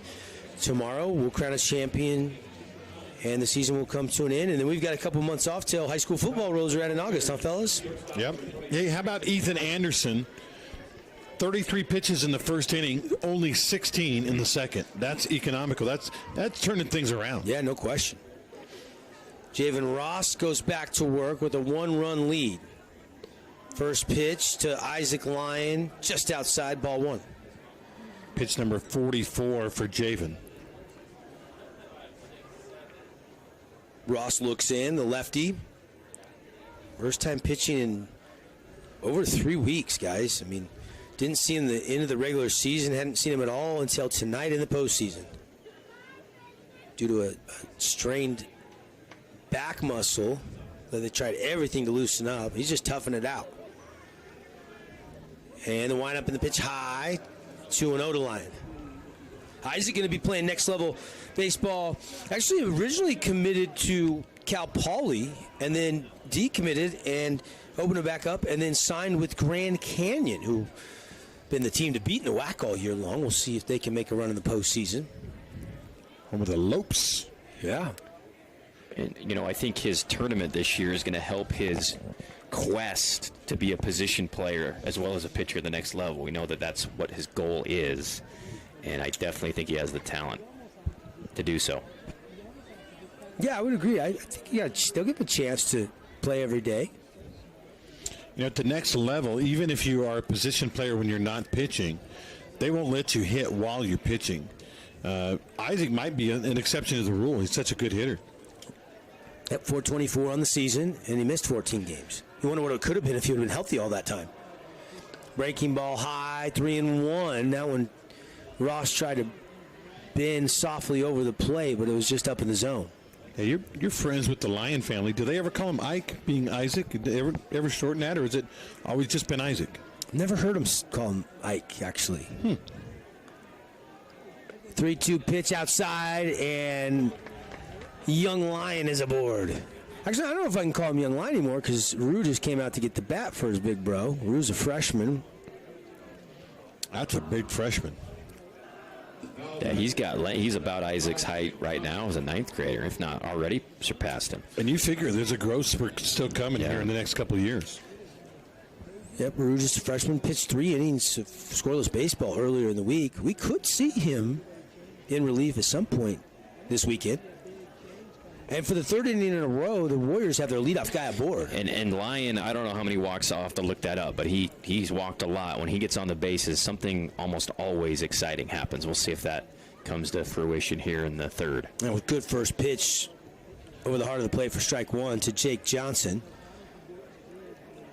Jake, 4th on this team, hit .422. That one going to be ball 1. And it's not like Isaac Lyon's he's got Ricky Henderson speed, He's just such a smart, aggressive, wants to get it in your head that he has stolen a lot of bags, but he's if you've ever first to third. I mean, he's just a really good base runner. We've had Isaac on the show before, but I've had a couple conversations just talking baseball with him. Mm-hmm. I don't know if I've ever talked to a more intelligent high school baseball player than Isaac Lyon. There's a hot shot over second. Lyon's taking a big turn. He's headed for 3rd. It's into the gap. It's cut off. Johnson's going to cruise towards 2nd. Nobody on the bag anyway, and it's going to be a double for Jake Johnson. Beautiful shot. Got enough of it to get it into the gap to where the outfielders had to sprint to cut it off and allow an easy double and allow Lyon to get to 3rd. Yeah, nothing cheap about it at all. That was a solid hit over second base in that nexus where the right fielder and left fielder are about equal distance away from where the baseball is. And here comes Coach Abbott again. Yep, Justin Abbott. That methodical walk out to the mound. Was this hit for Ross? Maybe just going to check on him. We don't know because he came in with an injury. He hasn't pitched in so long. 51 pitches in, so plenty of pitches still. And did he take the baseball away? That's it for Javen Ross. We're going to have a pitching change when we come back. 3-2. Mustangs have the lead, but after Lyon walked and Johnson doubled, 2 on with nobody out when we come back here to Bruce Hurst Field. Stay with us, everybody.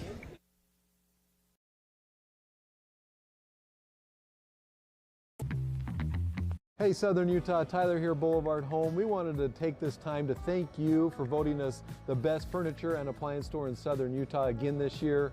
We couldn't do it without you. We appreciate all the support from you as well as the community for the 47 years we've been in business.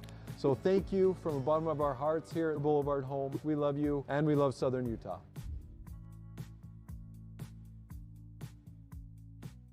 Ace is the place with a helpful heart. See Hearst first this month for great deals on red hot buys at Hearst Ace Hardware. Make sure and get an Ace Rewards card for savings around the house, the yard, or the job site. Stop by Hearst General Store Ace Hardware, conveniently located in the heart of downtown Cedar City and St. George. What about you? You want some? You want some? Come on! Come on now. There you go. Woo! What? You want some? What about you? Oh, you want some of this? The pest control guy here again? Take it. Mm-hmm. Oh, come on now. Come get some. Oh, I got you. Yeah. Go. There you go. There you go. Many of your friends have been killed, and you're about to join them. Kind of wish you hired someone else? Well, when it comes to important decisions like buying insurance, come to JRI, where we'll find you the right company at the best rate.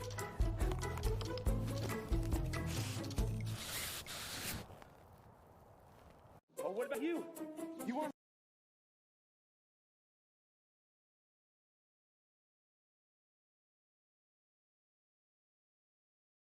Flamethrower. We've talked a little bit about how big his arm is. He's projected to be the starting quarterback for the Mustang football team this fall, but right now he comes in a big spot. The numbers on Barbin this year, not much. I mean, he didn't pitch much, but we've seen him a little bit in the state tournament, and that's about it. During the regular season, I don't think he pitched very much at all. In fact, doesn't even have some statistics on max preps that we can really garnish anything from. Yeah, I'm trying to remember the tournament game that we called. That he came in and pitched some solid innings. Yeah, he was great. Fantastic. Still just a sophomore. Tough situation here, 2 on, nobody out. The Mustangs, generally speaking, have been able to wriggle out of things with a couple of big jams, but now you got second and third, you got a new pitcher, and Slam and Sam, Lindsay up to the plate. Sam Lindsay, 7th on this team at 383. Isn't that something? You're hitting 383, and it's the 7th best batting average on your whole entire team. Wind up in the pitch in a bender, and it's a pretty pitch from Steele Barber. That's a good way to start. Called strike. Wow. I mean, that turned the corner. I went from Broadway to 3rd Street in no time. Barbin sets the ball in his mitt. You know, he's crowding the other side of the mound that Ross wasn't. And there's another breaking ball in for a strike. That's not fair. You coming out of the bullpen, you're able to spot that pitch like that twice in a row. You guys superstitious. We got number 13 pitching to number 13. Is there a black Just glad cat today's around not May 13th. It's a week ago. It's May 20th. Yeah, last week was Friday the 13th. Here is Barber to head in the count 0-2. Fastball, and Lindsay ropes it to right. Baldwin, though, has a beat on it. Comes in, crow hops, and they don't challenge Jager Baldwin, which might have been the right idea not to try to tag there. Yeah, it was shallow, and the momentum of the right fielder, Baldwin, was toward home plate. And I think they would have had him at the plate. So I agree. And, you know, Coach Seacrest, when he saw what happened and Lyon was kind of frozen, not standing on the bag because it could have dropped, was frustrated maybe with himself. But I agree with you guys. I think he's thrown out. And you never want to make the first or last out of an inning at home plate, and there was no out. So here is Ryder Harrison with 1 out now on the Baldwin catch out and right. And a swing and a miss. Is he got the kind of stuff that once you've seen him one time through, you can adjust to it? Or is his stuff really that good? Because that breaking ball has been phenomenal so far. Here's the 0-1 pitch from Barbin. Fastball. I think he's a cousin to Bronson Barbin, who just got his mission call. And Jake Barbin, those guys? Yep, went to just got his mission call, but will come back and play football for Coach Peterson in a couple of years. Just graduating this spring from Dixie High School. A lot of Barbins in town. Yeah. Still just a sophomore. 1-1 the count. Like quarterback, wide receiver, quarterback for the Barbin boys at Dixie? Yep. Yeah, Jackson, it was the receiver to his older brothers. Has caught some passes from him this year. And that pitch just a bit outside. Didn't miss by much. There's Coach Mack, Pineview skipper here watching the game. I see a lot of players and coaches from the other teams that have been eliminated still coming here to see how this one plays out. Yesterday, as that one was a little high, yesterday saw Blaine and Kim Monkers. And, of course, Kim at Snow Canyon, dressed all in green and navy, and Blaine in the royal blue. That household split down the middle. Yeah. Except for when Blaine's coaching, you know Kim's rooting for him. Yeah. Even if she is standing on the other sideline as an admin. And I was swinging a drive, but it's going to hang a little bit here. Baldwin's going to have time. And they are going to tag from third. Here comes the throw. It's through, but Lyon dives safely head first behind the tag from Starley, and we are tied 3-3. Great attempt from Jaeger. Just a little bit up the line where Brex really didn't have an opportunity to make the tag. Really good slide by Lyon. That was a good throw. Yeah. You know, in high school, you're allowed to block the plate, and they cannot run you over. But when he had to go up the line, 3 or 4 feet, he had to leave his station blocking the plate to catch that ball, and that's what enabled Lyon to score. Jake Johnson is over to third now in a tie game. A big Red Rock Real Estate run on a sac fly by Ryder Harrison, and we are knotted up. Haven't settled anything. Top of the third inning, now 2 away. One hopper off the chest protector of Starley and blocked nicely into the dirt, so Johnson can't go anywhere. Those Benders in the dirt with a runner on third. Catcher's got to be terrific, doesn't he? And he was that time. That's a tough one. That was spinning and low and away. Barbin, the 1-0 pitch, framed up by Starley, but maybe a little bit high. Tried to pull that back in perfectly, but umpire wasn't buying what he was selling. 2-0 the count now. Smith steps in, hitting .390 this year. Pretty nice luxury for Coach Sechrist as he fouls it off to have your number 8 hitter hitting .390 AT. It's amazing. Nobody in this lineup. You didn't even hit .390 in wiffle ball T-ball? behind your house. Oh, yeah. I was going to say, because in T-ball I did, but... That might be your pickleball in-play percentage, .390. If they throw it over the first baseman's head 8 times, that's not easy. Swing and a miss. Count 2-2 now. Big cut there from Smith. You guys notice the flag? The wind has changed directions. It's blowing in now from center. Yeah. Not a strong wind. Looks like maybe 10 miles an hour, but that's a total change in what it was at the start of this game. He spotted it a little bit. Didn't get him to chase. Wanted to leave it off just a tad to see if he could, but good discipline at the plate by Smith. So here is the payoff pitch coming. 3-2 the count. 1 on. That's Johnson at third. And a swing and a drive. Soto dives, can't get to it. Snow Canyon is retaking the lead on an RBI single by Smith, scoring Jake Johnson. He wanted to go to second, but thought better of it. Yeah, I thought when it came off his bat, I thought Soto was going to get to it, but that thing was a rocket. Must have come off the bat 110, 112 miles per hour. Soto laid out for it, couldn't get it, and it's 4-3. Here's left fielder Drake Kelly.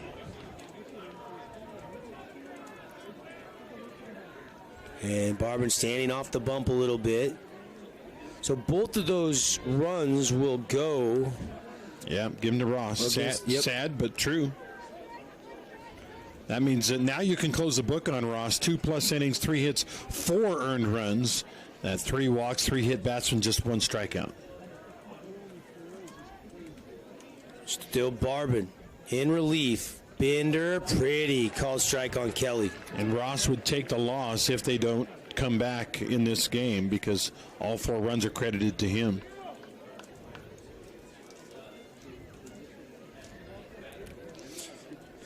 Mustangs and Warriors. Good offensive start for both these teams.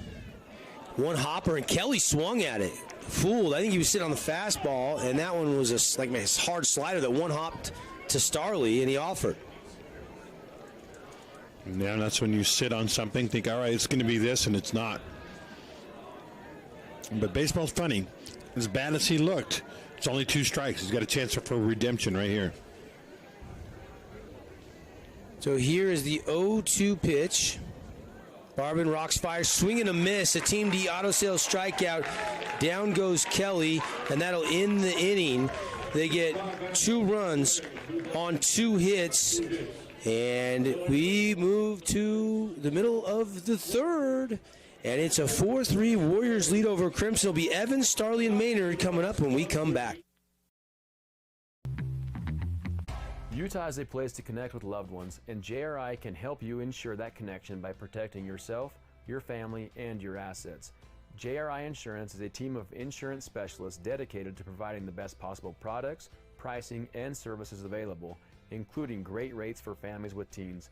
With locations in Payson, Saratoga Springs, West Valley, and Cedar City, JRI is proud to represent Utah's insurance company, Bear River Mutual. Visit us at jriteam.com.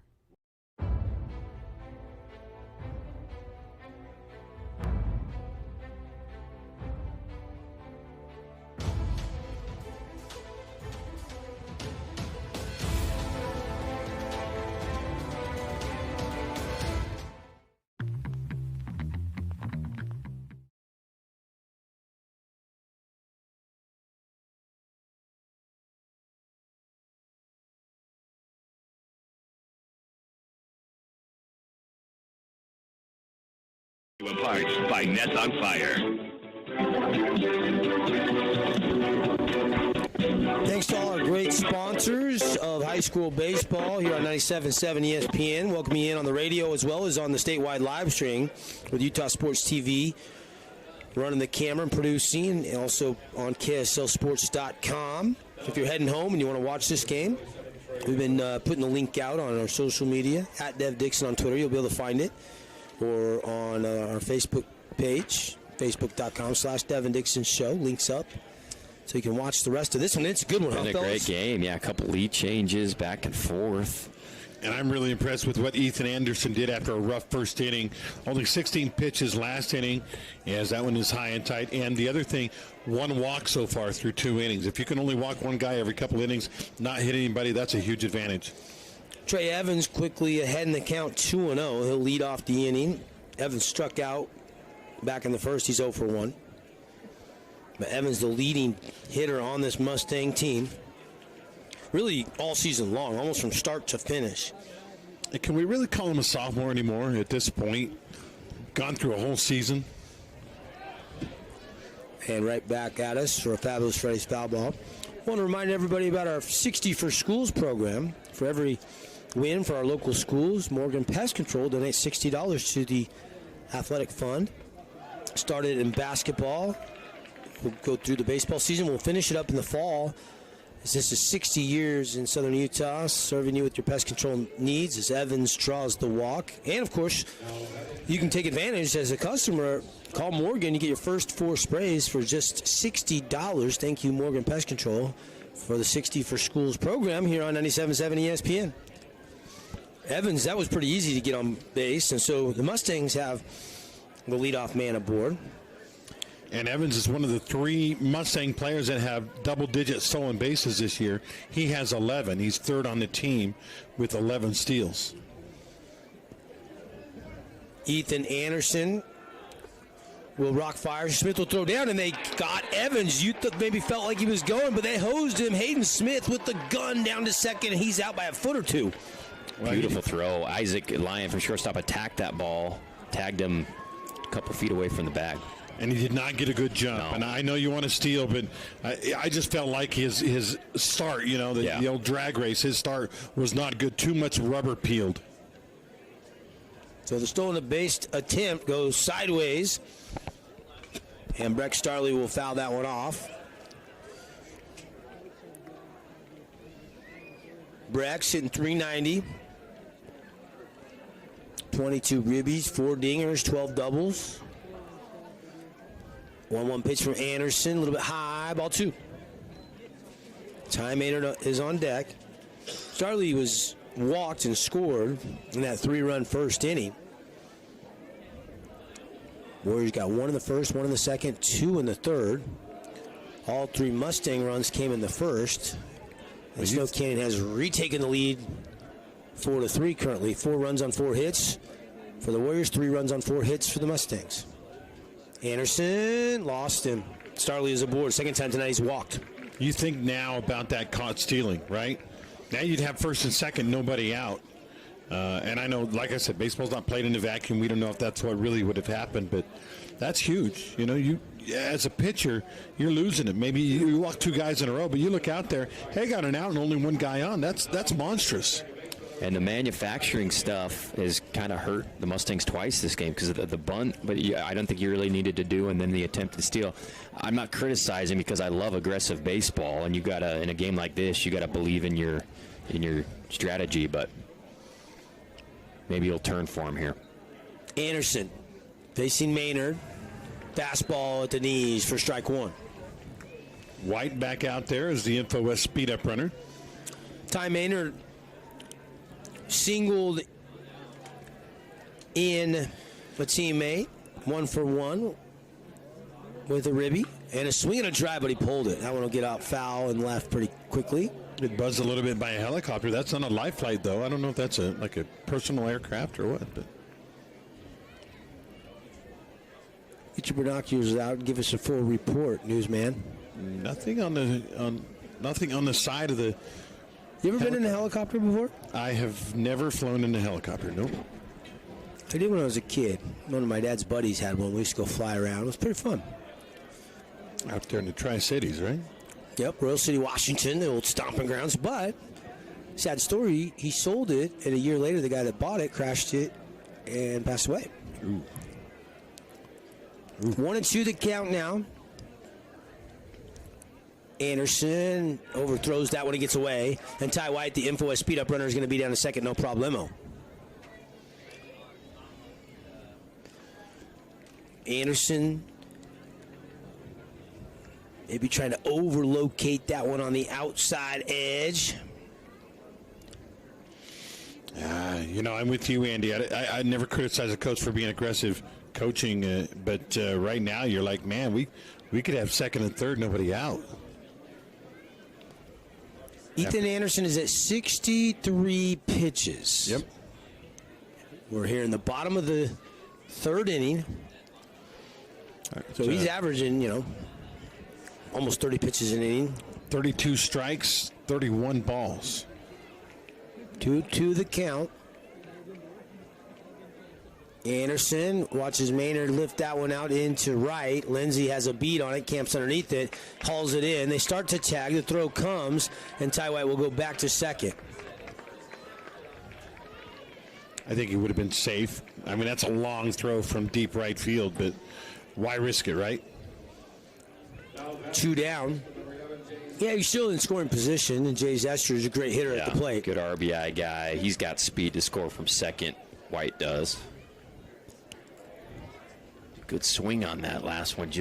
Maynard just didn't quite get enough of it. Yeah, he didn't get it, and it went about 280 feet. Yeah. So here's Estridge. Batting .340, 18 ribbies, 7 doubles, 2 home runs for the senior. He's been clutch here in the playoffs, hasn't he? Yeah, he's been swinging a hot bat. Both these teams have. That's why they're here facing off. But Estridge has been great. Swinging a drive, and that's going to be down for extra bases.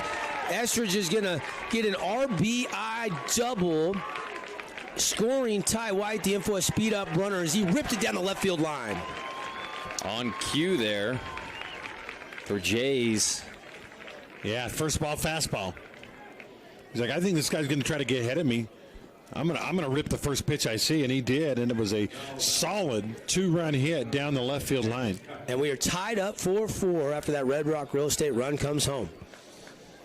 Here's Canyon Kutch, who we've seen be really clutch. He will not be bunting here, I promise you that.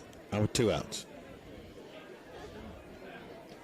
Anderson has the sign from Smith. The Warriors' senior pitcher rocks, fires, and just down low, ball 1. I'm having trouble with the zone from up here tonight. That pitch looked pretty good. I assume it was low. What did you guys see? Yeah, I think it was a little low. Here's the pitch. Swing and a miss. Strike one. Count evens up at 1-1. Another low one. Got him to chase, though.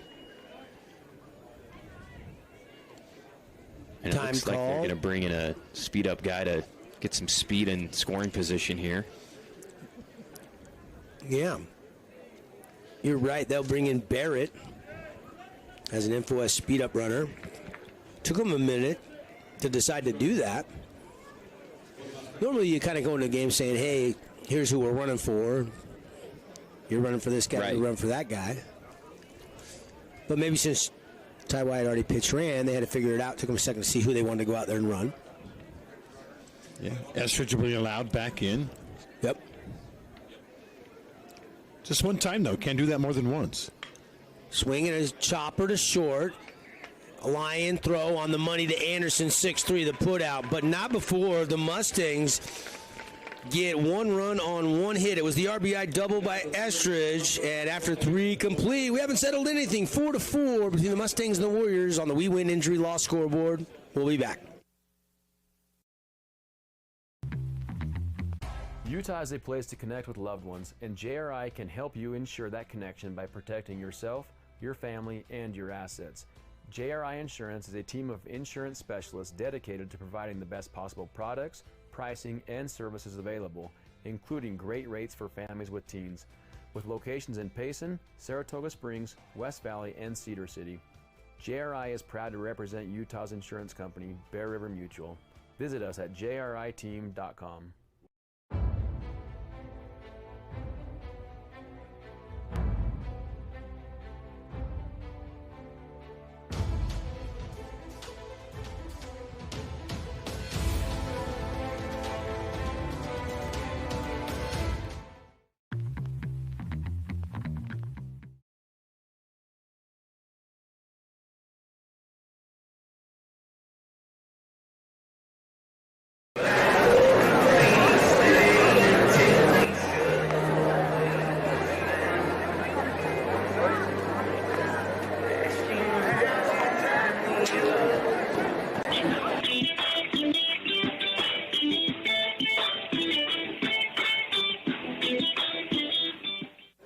We're back.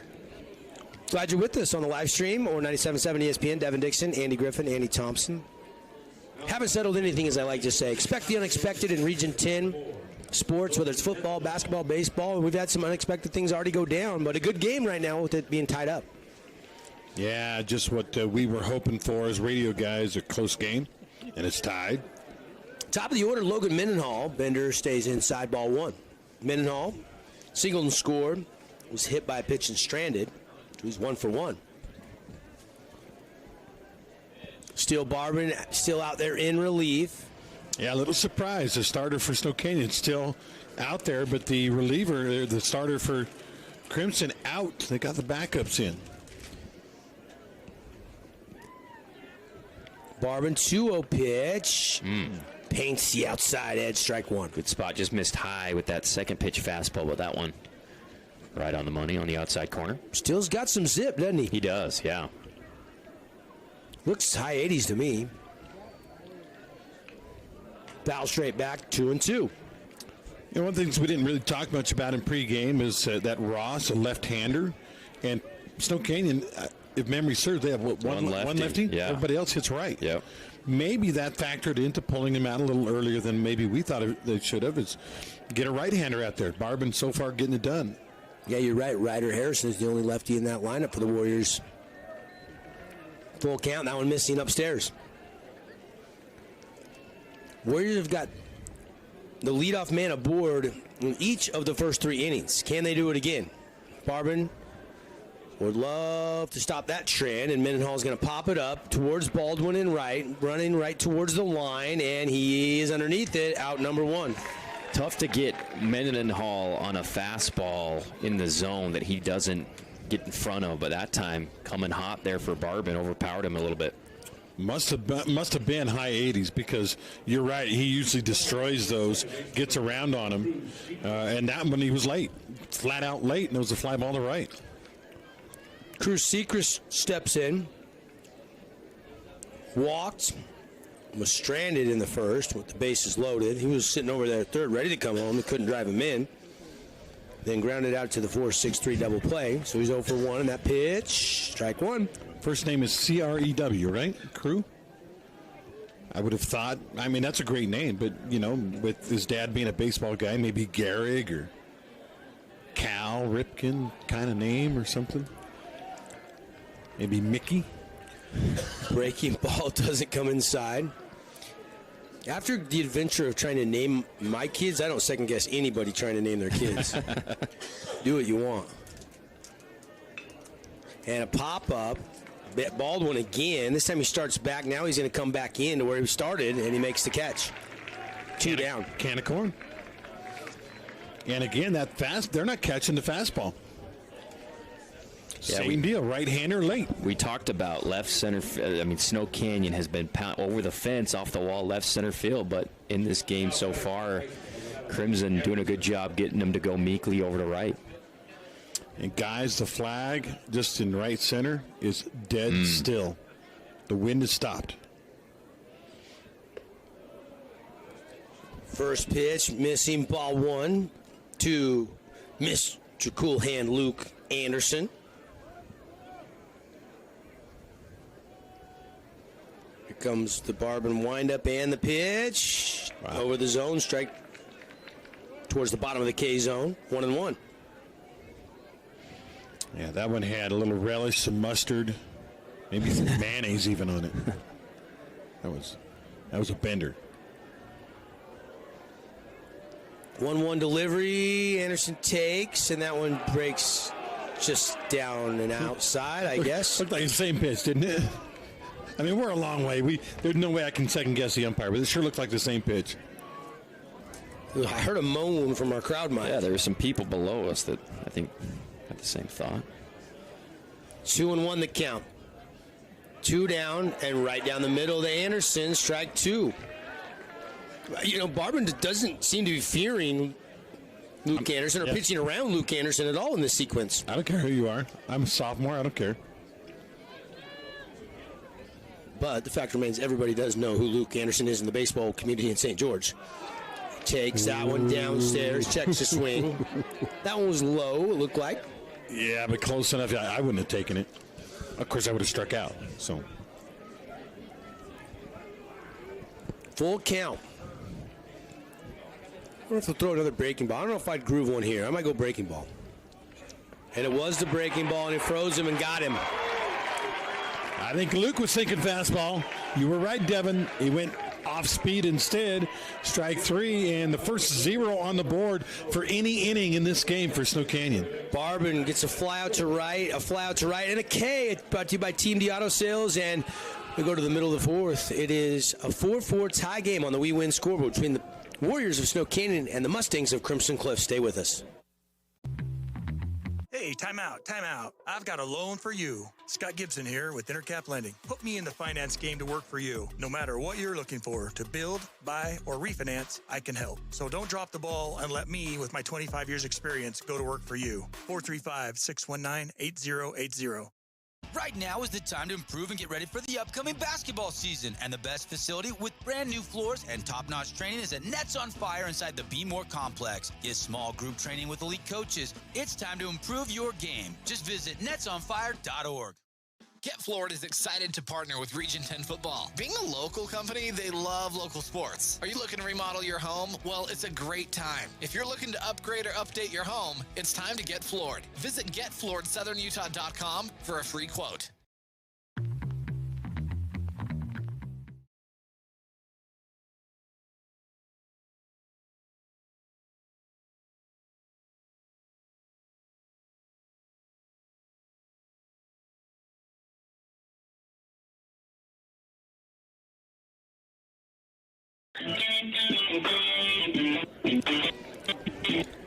'97.7 ESPN Sports Team. Devin Dixon, Andy Thompson, Andy Griffin. Guys, settle in. We got a good one brewing, huh? Oh, yeah. I can't think of too many places I'd rather be on the earth right now than right here watching this ball game. Great inning there by Barbin. Anderson 0 for 2, I think, on the day with a hit by pitch. Amazing. Maynard fights that up and out of play after the first one was ball one. So 1-1 quickly to Ty Maynard. Or excuse me, this is Tate, isn't it? Yeah. The younger. We think. Coach Abbott didn't sound too sure. Chopper, line gobbles it up, whips it to Anderson, 6-3 the put out. Nice job by Isaac. 2 for 2 on the routine play. The first hit of the game, he ran up and tried to do a bare hand. Would have been a spectacular play, but making the routine ones, great job. We've seen some really good shortstops in this region, and even on this team. Austin Deming comes to mind right away, but that is, I mean, his arm, wow. Swinging a drive into right field, one hops to Sam Lindsay, and Logan West has his first hit of the night, a one-out single to right. We were talking about Logan West earlier on in the day, Devin, about how he started the season in the 2-hole, one of their guys, and then when Jager Baldwin just took off, he finds himself in the 9-hole, but that's a nice guy to have as your second leadoff guy at the bottom of the order because he can hit it, but he can also steal bags. No question. And here's Petey Soto, singled and scored and struck out 1 for 2. Tied 4-4 on the We Win Injury Loss scoreboard. Ethan Anderson still out there to pitch, and Soto Jr. will foul that one up and out of play.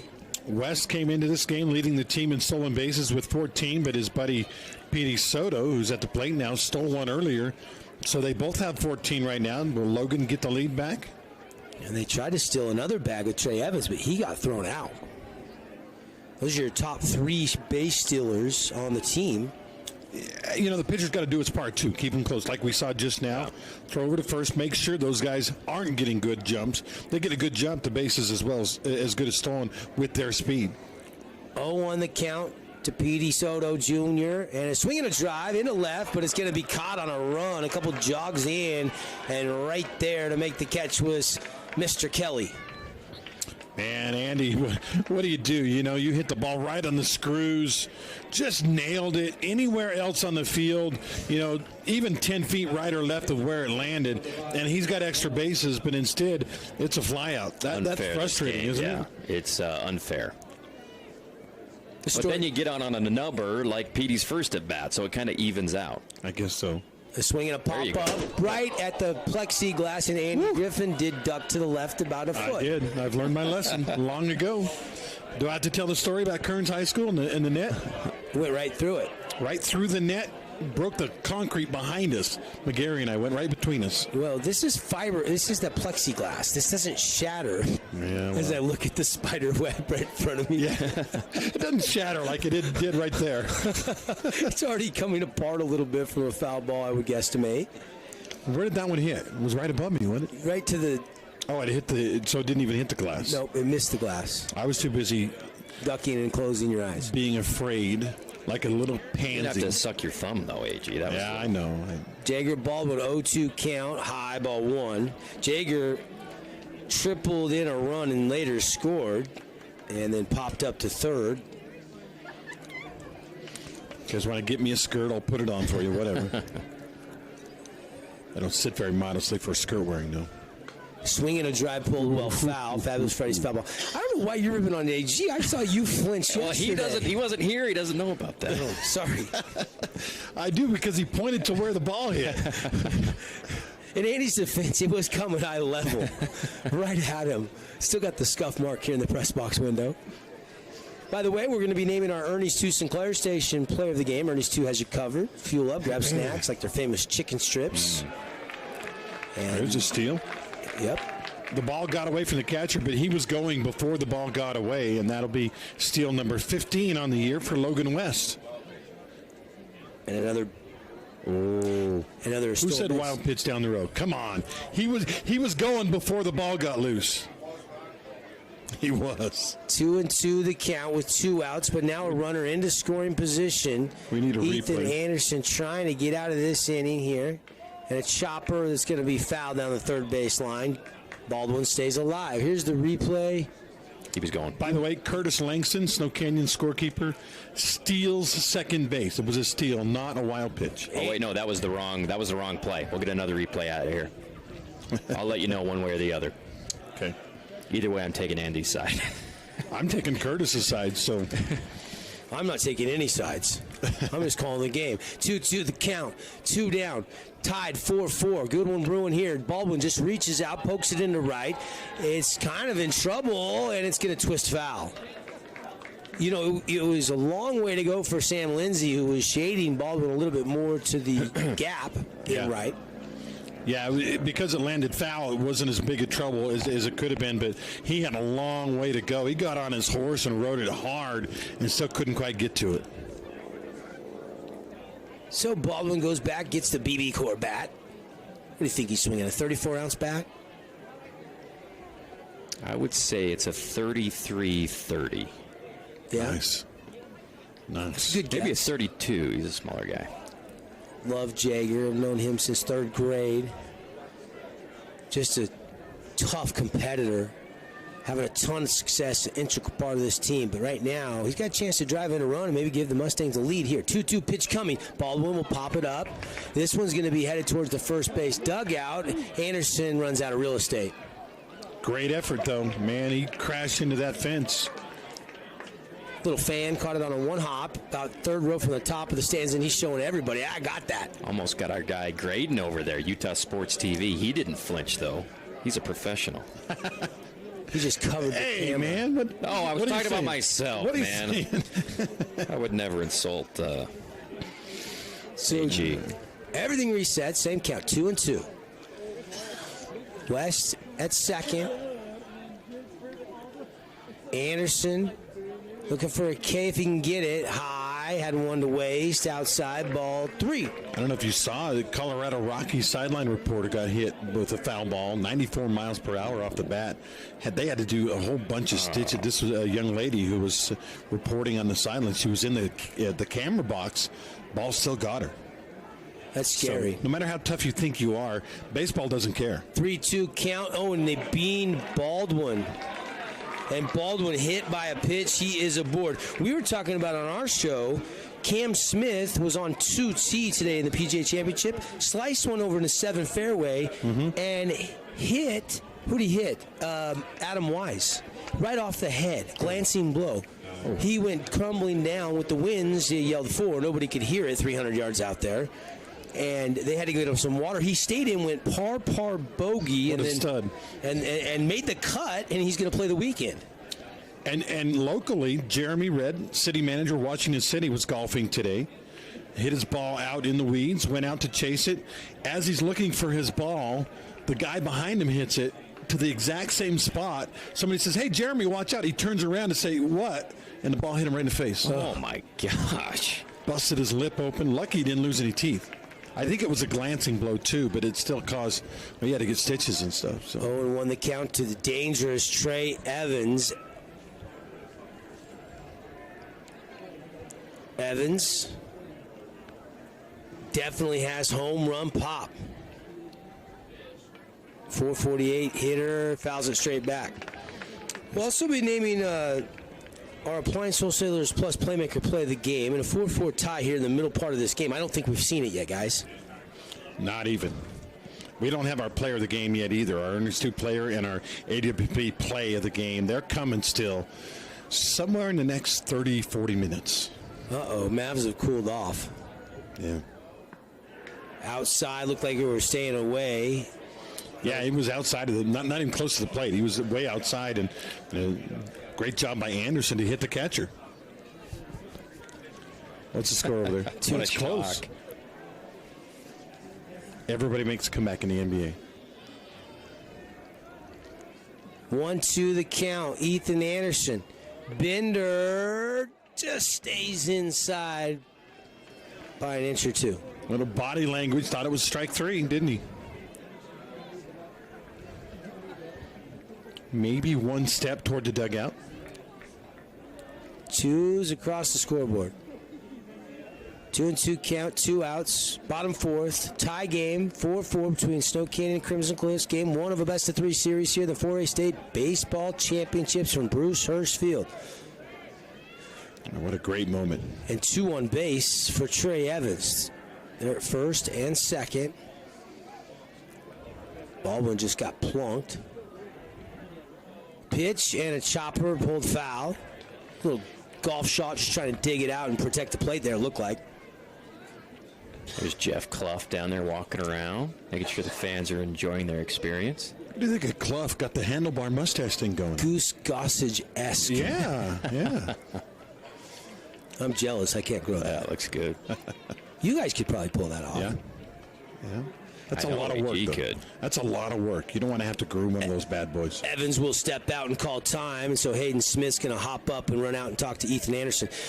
Pitch count for Anderson now 89 pitches, I believe. So he's not going to be able to finish this game at this pace unless he.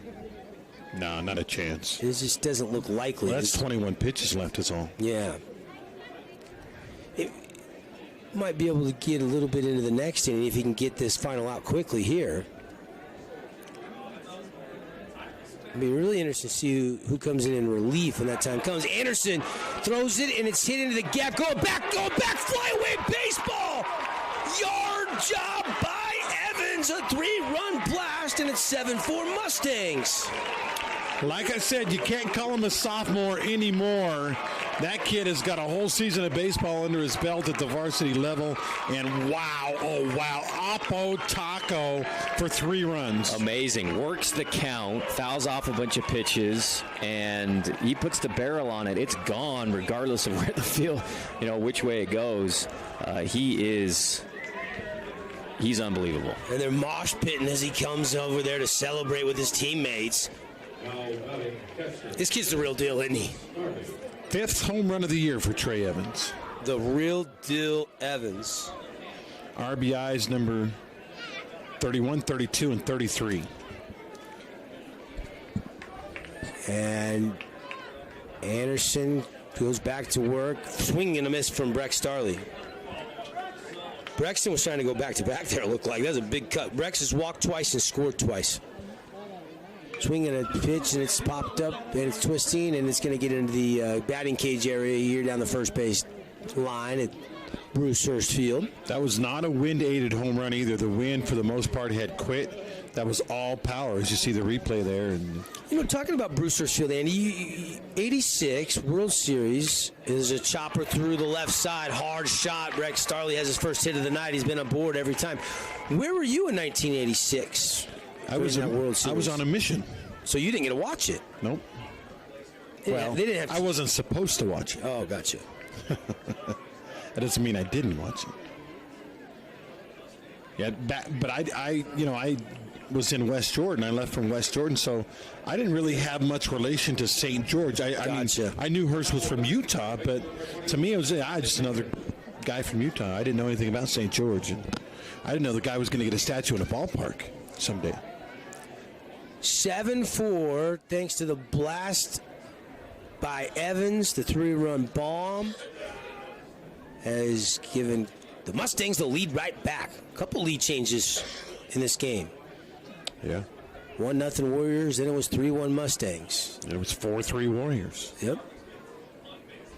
It was tied 4-4 until that swing of the bat moments ago, and here's Maynard. About 2 outs, 2-strike yard job. This is Ty. Ty's playing second tonight. Andy said he's more mature because he was born 2 minutes before Tate. That went outside. 1-0.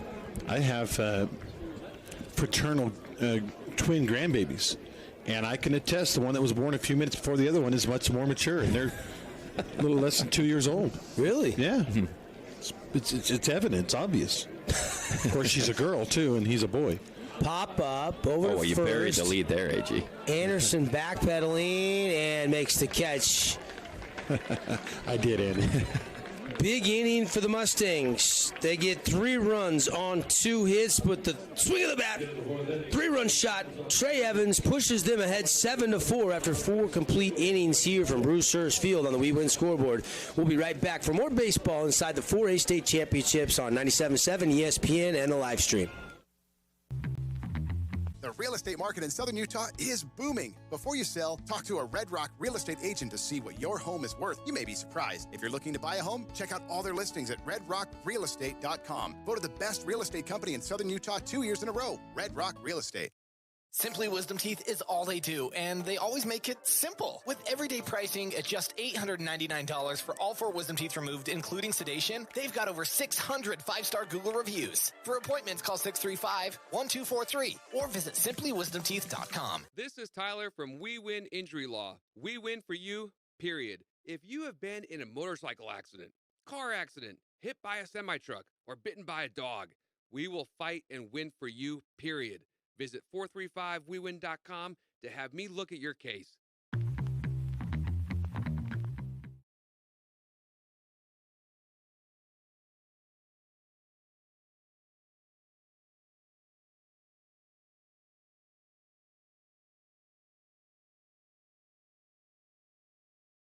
Or State Street in Hurricane. Tonight's action is brought to you in part by Old Brook Asphalt. Hey, we're back. Devin Dixon, Andy Griffin, Andy Thompson. Glad you're with us here. And we've got some excitement here. 7-4. That's the first home run of the game. We thought we could see 3 or 4 in this one. How about Trey Evans, AG? Man, we call him a sophomore. Yeah, it's the end of his sophomore year. He's essentially a junior, experience-wise, maturity-wise, but to have the strength with still wind, really no wind help at all, to go opposite field for a home run with 2 strikes is amazing. Yeah, I agree. Doesn't even get to extend his arms and still just blasts it. 2-strike approach doesn't matter. He is such a great hitter. I can't hit a golf ball as far as he hit that baseball. And here is Steele Barbin, who's been really solid in relief. I mean, he came in and couldn't work out of that jam that was left by Ross, so he gives up those 2 base runners that Ross got tagged with. But since then, he's kind of settled down a little bit. It really has. Barbin so far, 34 pitches. And a chopper down the line, just foul off the bat of Isaac Lyon. Barbin, this is the first time he's been able to go out on the mound with the lead, too. So maybe a little bit of a different feeling for him than he's faced in his prior 2 innings of work. How about this line? 2 innings, 1 hit, 2 strikeouts, and the biggest number, no hit batsman, no walks. Right, no free passes. Barbin will rock fire and another foul off to the right side off the bat of Isaac Lyon. Appreciate Finley Subaru. Guys back producing in the studio. Kin's producing tonight from the ESPN 97.7 Finley Subaru studio. Appreciate Eaglegate Title, Luke Udy American Family Insurance, Bucks Ace Hardware, 3 Southern Utah locations, as well as Anodyne Pain and Wellness, some of our great sponsors. Outside, full count to Isaac Lyon. You know what I did? I did some research. That's Anodyne Pain and Wellness right there. And Viv Dixon. Viv and Jace, the spokes people for Anodyne. Jace. Help Grandma and Grandpa get out of pain. Isaac Lyon will step out, call for time. That's just Isaac feeling like you want to reset. He's got a great feel for the game. We'll see if helps him here. Barbin, 3-2 pitch coming, wind-up delivery, and this one's lifted into right. Coming in is Baldwin, right on the line, and he makes the catch. Baldwin's getting a workout out there, isn't he? Yeah, another routine fly ball to right field. Great job by Barbin. And that's the fastball from Barbin that doesn't, maybe it's a little deceptive because these Snow Canyon hitters that are so good at turning on fastballs they're late. Again and again and again, they're late, and it goes to right field. So here's Jake Johnson. Jake hit 422. Bender, strike from Barbin, pretty pitch. Barbin now 39 pitches in. And most of those strikes, really doing a nice job. Actually, 40 pitches, 24 strikes. I think Riker Gates or Preston Fry is getting loose down in the Warriors bullpen. Who is that, AT? Is it 8 Gates? That's my guess. Number 8, yep. So we'll see if Anderson comes back out for the 5th or not. Swing and a miss, Jake Johnson, a Team D strikeout for Steele Barbin. What a performance for that young man who wears the bright yellow shoes. I can dig it. Yeah. I don't even know where you get those. Are they yellow or are they just so dirty that they look yellow? Boy, that's a good question. I'm looking through the binoculars at them. I think they're base yellow and then there's dirt too to accentuate the yellow. To soften the brightness of the yellow? Yeah, maybe. Barber missing ball 1. Sam Lindsay, Bender, ripped it, but foul. Yeah, tried the off speed, and instead of being behind the pitch, that one was way out in front. That's number 13, batting against number 13. Lindsay 0 for 2 tonight. Popped up to first and flew out to right. 1-1 the count. Barban's got the first 2 guys quickly here. Well, rather quickly. Lyon fought a few off. Breaking ball. Yeah. Called strike 2. He's spotting the breaking pitch for strikes on the inside part of the plate and the outside part of the plate, and then his fastball is overpowering him to right field. Barban has been awesome since he's come in. 1-2 pitch coming here from Steele Barban. Wind up and the delivery. Breaking ball. This one outside. 2-2 the count. I was just going to say 1-2. Do not throw Sam Lindsay a strike at 1-2 because he'll deposit it over there next to the freeway. 2-2 count. Barban. Breaking ball. Lifted foul. That one's going to get over into the commons area by the cages down the first baseline. Another fabulous Freddy's foul ball. Don't forget those coupon books are on sale through Father's Day. Stock up and save. They're all 30% off for your favorite wash. Whether you want the exterior washes or the VIPs or the Freddy specials, they got all the different washes. Pick your favorite and save at Fabulous Freddy's. You notice they're doing some construction too. They got some. They moved the Doc popcorn and the cookies over to Splash. Yeah. Got some new little food coming in there. I'm not sure exactly what that is. And it's got him. Strikeout. Still Barban. Another team. The auto sales K. Down goes Lindsay. Wicked breaking ball. I don't know how you lay off that, and Barban is on fire. Through 4.5. 7-4 Mustangs. In the bottom of the 5th, they'll bring up Estridge, Kutch, and Maynard when we come back here from the 4A State Baseball Championships. Ideal Home and Paint. Ideal has all the top quality brands like PPG, Pratt & Lambert, and Cimarron floor epoxy coatings. Ideal has that. Check out their Paint Design Center, 4096 South River Road, or call 656-0801.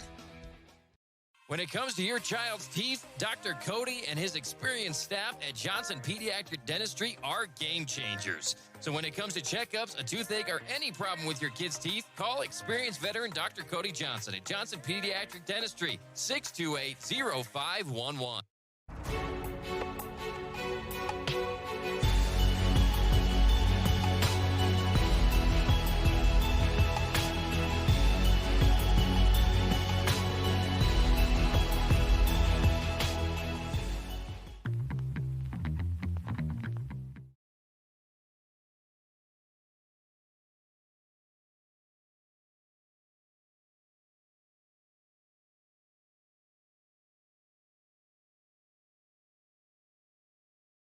Brought to you in part by Johnson Pediatrics. We're back. Your number one stop for local sports, 97.7 ESPN, home of the 4A State Baseball Championships. Bringing you statewide coverage with our friends at Utah Sports TV, doing a great job with the camera crew tonight and streaming on KSLSports.com. So if you're heading home tonight and you want to watch the last couple innings of this game, I invite you to do so. Links up on our website, sportsradio977.com. He's Andy Thompson. He's Andy Griffin. I'm Devin Dixon. And, guys, 3-run lead. This is the largest lead of the game for the Mustangs. Yeah, it's number 8, Riker Gates, that will be in the pitch. Yeah. So the numbers on Ethan Anderson, right around that 90 pitch count, 96. Yeah, 96 pitches, 55 strikes, went 4 innings, allowed 8 hits, 7 runs. All of them earned. His undoing, I think, in the last game, gave up a couple of walks, and then that home run kind of sealed his fate as he's leaving. But Gates pretty good. 2-0 record, 2.71 earned run average. And Gates kind of like secret weapon. Like, they didn't use him till late in the season. And he is a senior, and a rip shot. Estridge continues to just rake at the plate as he lifts it through the hole between short and third. Seeing cantaloupes, and it doesn't matter. It's the first pitch he's seen off this guy. He's jumping on first pitches, and it's paying off for him. 3 for 3 with 2 RBIs. It's like they're throwing a beach ball at him, and he's got a tennis racket. I mean, he's just up there whacking it. Gates looks over at first. Estridge, remember, they did lift him to run, so he's got to run this time. That's because they got a double out of him, and he was at second in scoring position, so they want that speed if they could maybe get that key hit. So it wasn't a bad idea, but now Estridge will stay on the base pass. Well, maybe it's the 7th or the 6th, maybe you go, all right, we take him out and try to get an extra run here, but be hard to take his bat out of the lineup, though, Andy. It's 3 for 3. Yeah, you'd almost only want to do it if you're pretty sure he's not going to have another EB. Appreciate Hearst Days Shower. Check out the Hot Buys every month. Corner of Boulevard Bluff and the heart of Cedar City. Open 7 days a week. By the way, Estridge's a pretty good pitcher, too. Yeah. We might see him later. Barbin has done a great job behind Ross, though. He really has. And I thought maybe we could see Estridge or Soto tonight, but I don't think they're going away from Still Barbin as long as this score holds up and he keeps cruising. Why wouldn't you let him just finish this game? Got enough pitches left. Oh, yeah, plenty. In fact, 2-1 the count now on Canyon Kutch. Barbin's only thrown 48 pitches, and obviously won't be eligible to throw any more tomorrow. So. Yeah, once you go over 36, you got to have a day's rest. Here's the windup, and off the end of the bat, foul ball. Fielded by Preston Fry out of the Warrior dugout. Had a good interview with Canyon a couple of days ago and after their victory. Good kid. Yeah, great kid. Always smiling. One team will be smiling at the end of the night. The other team will have to put that focused grimace face on, knowing they'd have to win 2 tomorrow to hoist the title. That one behind him. Yeah, Gates lost that one over his head and behind, and great job by the catcher Smith just to get it. So 3-2 the count. Riker Gates, the senior, in relief of Ethan Anderson. Gave off the leadoff hit to Estridge. He's at first. Bottom 5th inning, little slow roller, and it's going to go foul. Barely. Anderson touched it just outside the foul line. It was an interesting position for Anderson to be in because he almost got there to a point where he could choose whether he wanted to get it fair or foul. He could take an out. The runner advances. It's basically like a sack. Yeah, like a swinging bunt. Yeah, he chilled out for a second and took it foul instead. And really the only way to know if he made a right decision or not is what happens right now. Yep. About to find out. But not before a snap throw over to first. Estridge back in time. Obviously, Luke can't tell the future. We don't know. Base hit here, he looks like a fool. Gets a double play here, he looks like a genius. Canyon, 324 batting average. 2 home runs this season. Lifts it into center field. Mendenhall going back on a run. I think he's got room on the track. Makes the catch. Kutch gave it a ride. He was clutch on that one. He hit it really hard. The crowd liking what they saw, but plenty of room for Mendenhall. Maybe the wall says 380. That was about 370. Yeah, one of the deepest parts of the park. Kutch, and he drilled that one. So the first out recorded by Riker Gates, a deep fly out to straightaway center field. And here is Maynard. This is Tate, third baseman tonight.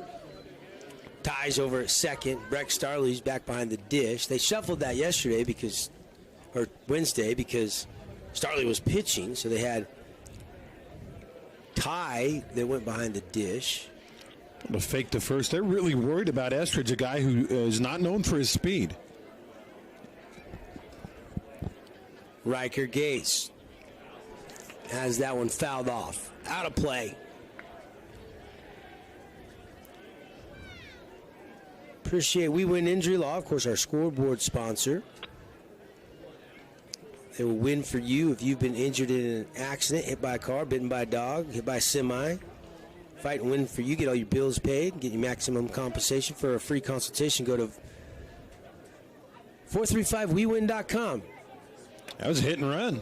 And it looked like he hit it off the bat and then off of his leg, so it's a dead ball. And because look at his reaction. Yeah, that hurts. Ouch. He's limping. That's why they wear that armor on their foot and their shin. I don't see any armor on his, though. Devin Maynard is the dad of Ty and Tate. I coached with him in youth football when Ty and Tate were third, fourth, fifth grade. I think about 3 years. They lived up in Diamond Valley at the time. Or Dameron Valley, I can't remember which. Did you run the spread? I was not the head coach. No. But we ran a little bit of everything, depending on personnel. Triple option or wishbone? Ty and Tate stopped playing football. Actually stopped wrestling about a year ago. They were both really good wrestlers. I was talking to one of them the other night, and I said, "You guys still wrestle anymore?" I said, "No, but I want to this next year, my senior year." 6-4-3, double play. Warriors get out of the inning there on the ground out by Maynard. And Luke Anderson's a genius. Yeah, it worked out. And even on that, Lyon clutched it a little bit, and then Seacrest clutched it for a second, but still, with the arm strength, able to get the 6-4-3. Through 5 full innings, it's 7-4. Mustangs lead the Warriors. It'll be Harrison, Smith, Kelly, number 7, 8, 9 in the Warrior lineup coming up when we come back.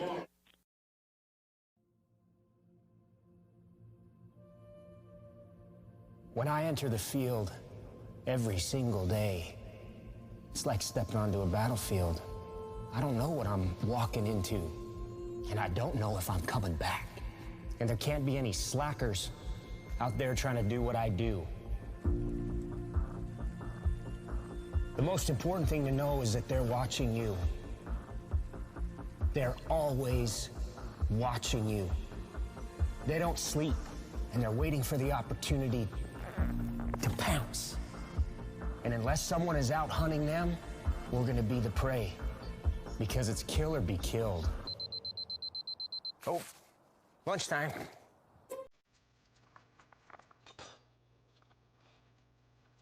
What are you doing? You're eating our food. Kind of wish you hired someone else? Well, when it comes to important decisions like buying insurance, come to JRI, where we'll find you the right company at the best rate.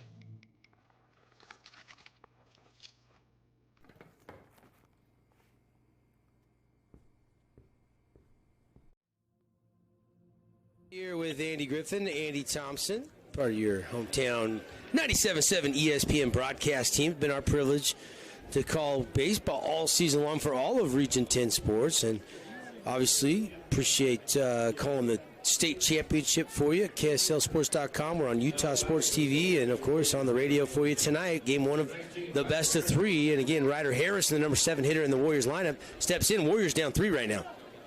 Now advantage Harrison, lefty against a right-handed Barbin. We haven't seen this yet. First pitch by Barbin, just a bit outside ball 1. And it's with some of these guys we were talking about in the pregame, some of the sophomores, Harrison, Smith, who need to step up against this really good Crimson team. Swinging a chopper, pulled the foul, just a bit out in front of that one, and count evens up at 1-1. Again, appreciate Ideal Home and Paint since 1975, locally owned and operated to Southern Utah locations. Ideal distributors for your automotive paint on Tabernacle. Ideal Home and Paint Superstore, 4096 South River Road. You bet Ideal has that. That was in for strike 2. And now Harrison behind in the count here. 1-2. Ryder tonight getting his third at-bat. Got a sack, RBI, and struck out. And he just struck out again, swinging a team DK for Steele Barbin. That's his 4th since coming into this game, guys. Actually, Yeah, fourth. He's been awesome, keeping it low. His fastball has movement. His breaking ball is spinning beautifully tonight, and Snow Canyon hasn't been able to square him up. Team D, don't strike out of your next deal. Go see Jason Parker, 488 East St. George Boulevard. Check out their inventory if you need a car, truck, or SUV. TeamDAutoSales.com. They won't be beat. Barbin, comfortable tonight, huh? I know you guys saw him earlier this week, but back in the 70s, there was a movie, Chris Christopherson, Barbra Streisand, called A Star is Born. I think we're witnessing A Star is Born tonight in Steel Barbin, at least so far. I like that. All our older listeners will appreciate that reference. Andy and I are too young to know what in the hell you're talking about. I know the new one with Lady Gaga. Oh, boy. The remake. Did they remake that movie? Mm-hmm. Wasn't that good the first time? It wasn't that good the second time. Check the swing. Foul ball. Got a piece. Just barely ticked that one. Yeah, on an 0-2 count. Almost another K for Barbin. Steele, 3 1/3, 1 hit, 5 strikeouts out of 7 outs. Wow. Appreciate Sky Mountain Golf Course bringing tonight's state championship game. Get your tee times this weekend, 635-7888. Make that 10 outs, my bad. But half the outs he's recorded have been on Ks. About had the 0-2, and then Smith stepped out.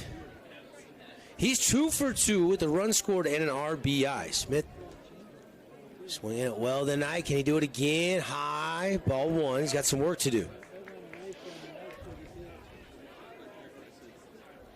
Ethan Anderson started this game. They went to Riker Gates. Javen Ross started this game. And they've turned to Steel Barbin, and he has been masterful. And a swing and a miss, and there's another K hanging up on that scoreboard. Man, he's changing speeds. He's hitting the corners.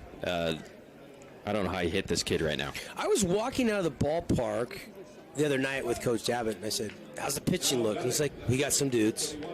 I said, yeah? He said, yeah. I'm really comfortable with who we've got left. You know, and that's knowing, a guy like Bo Sampson, who's kind of in Ross, might not be available. Yeah. Sampson can't pitch till tomorrow. Yep. He was very confident in who he's got left to pitch. And I think Steel Barbin was probably right at the forefront of that thought process. And there's another pitch that zips in, but just missing outside ball 1. The intriguing part, we know he's played JV all year and probably done a fantastic job, but no varsity stats. Swing and a miss before this tournament. Yeah, it's amazing. The speed, like you just alluded to, Andy, he changed speeds again and fooled Drake Kelly. Well, how rare is that you see anybody on Snow Canyon make a swing like that where you miss it by 3 feet, you're totally fooled. That never happens. 1-1 pitch, swing and a miss again. Barbin in a rhythm. Trying to strike out the side here. He's getting stronger, guys. He's got 4 straight Ks going back to last inning. Another strike here would make it 5 in a row, guys. Barbin, the sophomore, breaking ball downstairs, ball 2. Everybody in Navy and Forest Green thought that was strike 3. The Navy and Crimson thought that was strike 3. Navy Forest Green said, no, that was a ball. If Kelly could get aboard, they're back to the top of the order in Mendenhall, but a swing and a drive, and that's going to get through. Soto goes deep in the hole, can't get to it. Drake Kelly, a clutch hit. That's an upset right there because he didn't look great that at bat, and then with 2 strikes, he was able to poke it through. Nice job by Drake. Isn't baseball a funny sport? Because you're right, Drake looks silly on those 2 misses. Not anywhere even close to the baseball, and yet redemption man, he went out there, he hit that ball where it needed to go to get on base. And I love that about baseball. You don't get that in football. You throw an interception, it's an interception. Barbin, swing and a miss by Mendenhall. Strike 1.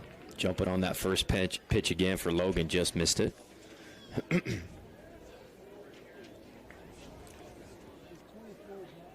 Only the second hit, that ground ball by Kelly. Only the second hit given up by Barbin. Down low.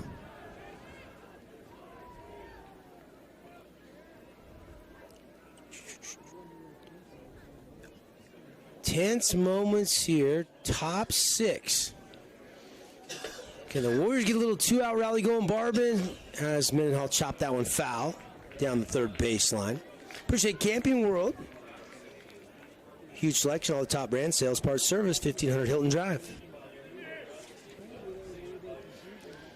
Yeah, Warriors down to 4 offensive outs to try to make up 3 runs against a red-hot pitcher. Barbin rocks, fires, got him, another K. Wow. Strikes out 5 of the last 6 batters as down goes Mendenhall. No runs, no hits. Or 1 hit and 1 left on base. Through 5.5, 7-4. Mustangs lead the Warriors here on ESPN Radio and the We Win scoreboard.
Please.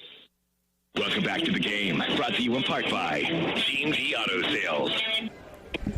In the break, Andy and Ed Rogers, the longtime Dixie State public address announcer who's PA'ing at the game, said there's been 4 Stars Born movies made. Yeah. And I haven't seen any of them. I saw the 78 one. That's the only one I've seen of the 4. Andy, you saw the 2018 version? Ed is a little older than me. How old are you, Ed? He doesn't have to tell anybody. He's 49. Just over 60. And I'm just under 60. Logan West to lead off on an 0-1 pitch. He fights it foul. 0-2. Top 5 baseball movies of all time, Andy, go. Oh, wow. Field of Dreams, The Natural, Bull Durham. Major League One. Oh, that was the only Major League movie that was good. Bad News Bears? Oh, yeah. Sandlot? Sandlot's got to be top 5. Sandlot's up there, too. The Rookie. Oh, yeah. Is that Costner? The Rookie? Dennis Quaid. Dennis Quaid, that's right. Dennis Quaid, yep.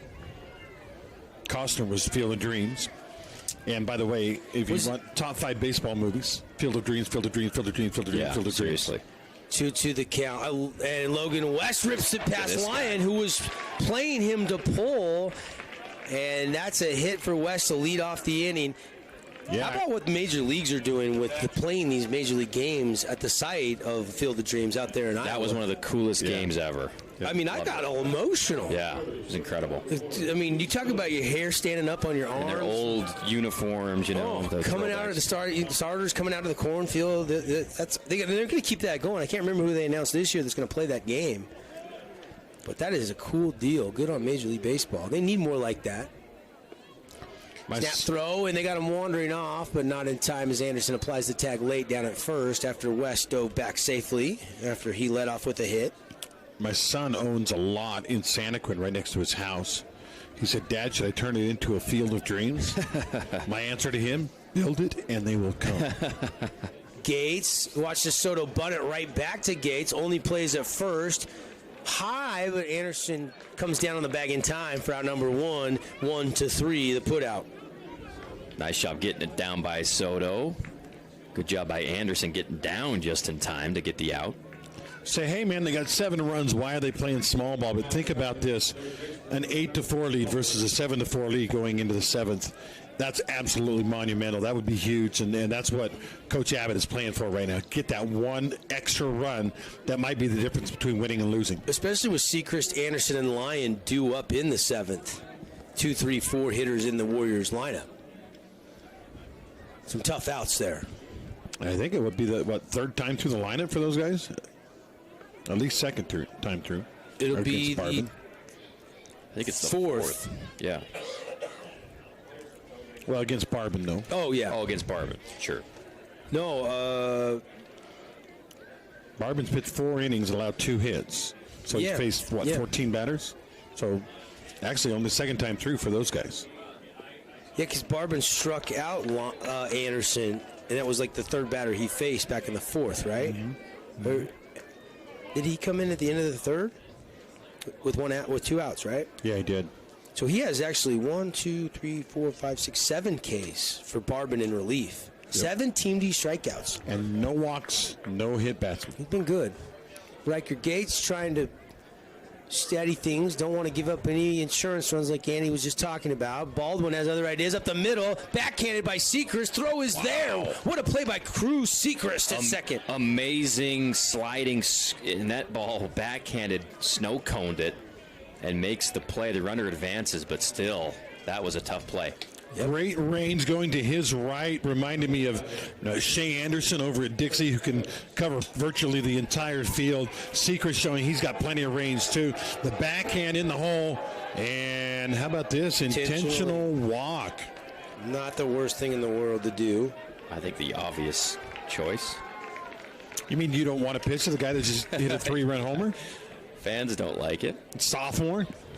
Guy probably barely has his driver's license, and you're walking him. Come on. Well, you're 446 hitter, and you face a 380 hitter. I mean, mathematically, statistically, it's the right thing to do. But it could backfire. Well, and I think about it, you know me, I love the mental side of the game. For Starley, what's going through his head? They just walked a guy intentionally to get to me. We've seen it happen this playoffs where they've done that, and Starley hit it over the fence. Yep, he burned him. Breck's comfortable in this spot. His dad, Shane. Strong. I see Shane at the gym. We talked a lot of baseball this spring. They called time late. I mean, Riker was already almost ready to throw that pitch. Yeah, it was starting. It looked like he was starting his windup or his stretch anyway. Umpire called it just in time. Runners on the corners, 2 outs, bottom 6th. Swing and a miss, strike 1 from Starley. Oh, he's mad at himself. Look at him. Like a caged cat. He was amped up for that first swing. I'd like to know which ball went further, Starley's or Evans, the other day when they both hit home runs in the same game. I think Evans was out quicker, the exit velocity. That was a towering shot. But they were both no doubters. Yeah. And we were talking about this earlier today. We've been kind of talking about it if you've been watching or listening all week. The theme has been the long ball and the hit batters. Those have been the 2 storylines that have been pretty eye-opening. I don't remember having this many home runs at Salt Lake Community College last year. I didn't go back and count how many dingers we had. No, and definitely not even close on the hit batsman either. No, nowhere near it. We're up to about 35 on the week. Yep. And it's not like it's a 30-mile-an-hour wind. I mean, the wind is breezy at 3 to 5 right now. It's a beautiful night here at Bruce Hurst Field. Home of the Trailblazers, Utah Tech, the new name. There's a strike at the bottom of the K zone. Starley steps out a little mad. I don't think it's a call. I think it's just that he didn't offer at it. I think he was taking all the way. Yeah, he was kind of looking at the ump like, don't do it to me. But then when he did, he was like, yeah, that's the right call. Runner will go. And they got him in a pickle. And now they got a throw down. And they've got it in a pickle. If the run scores first, now Anderson's going to come home. He airmailed it, and they get the insurance run. And Evans is going to race to third as it gets all the way to the backstop, and Smith tracks it down, and it's 8-4. Mustangs get the insurance run, and another insurance run is 90 feet away at third base. Beautifully executed by Coach Abbott and Crimson Cliffs. They were fine taking the out if it just happened after the run scored, and instead they get the best of both worlds, and the runner gets to third. Tough play by Snow Canyon. Yeah, you know, Luke Anderson has been so fantastic, but he's mad at himself. He airmailed that one to the plate, and yep, he's amped up there, knowing he got the ball late, and he had to hurry the throw, and it just sailed on him. Needed perfection, didn't get it. And I think if Seekers throws it, that's a tough one. It was well executed, like you said, by Crimson. Yeah, the runner on third was creeping. And Bender and a strikeout for Riker Gates. The thing to do, guys, might have been just let him have second base. Right. Yeah. But once Gates threw it, then West was able to start home. And then by the time they got it from second to Seekers to Anderson, he had to rush the throw. They do get the K, big K there, but an insurance run hung on the board. It's now 8-4 on the We Win scoreboard. Warriors down to their final 3 outs when we come back here on ESPN Radio and watch on.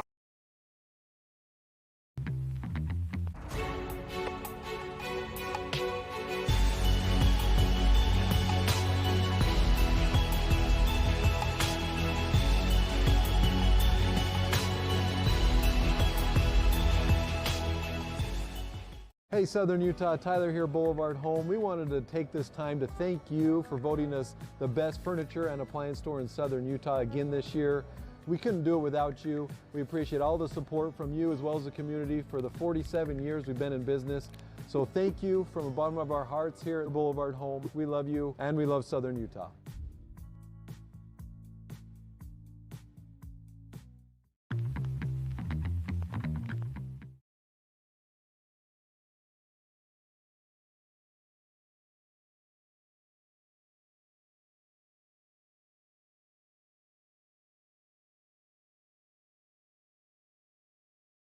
0511 Johnson Pediatrics with 2 Southern Utah locations to serve you.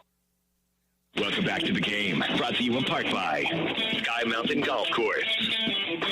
Trivia time. We go to Andy Thompson for tonight's trivia. If you know the answer, you can text us or tweet us. We'll give you that number in just a second. What's the trivia, AT? Trivia brought to you by Intermountain Sports Medicine. Talked about the all-time leading home run hitter at Pineview High School. A couple nights ago was Austin Smith. You remember Austin Smith? In a single season. He had 13 home runs back in 2008. Remember the name? I do not. I couldn't picture his face. It was right there before Marcus Littlewood. He was 2 years prior to Marcus's senior. We're looking for the all-time home run leader in a single season for Snow Canyon. Happened in 2003. He hit 11 home runs. Text us at 435-900-3776. I think I might have a guess. How long ago? 2003, so a while. Long while back. And still Barban coming out and quickly throws a ball and then pumps one in for a strike. 1-1. Sechrist, the number 2 batter in the lineup to lead off this top of the 7th.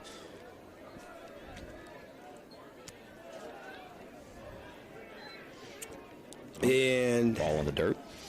I think if I'm guessing right, he went on to be, at least a tip to be, a Major League Baseball umpire. Was he a catcher?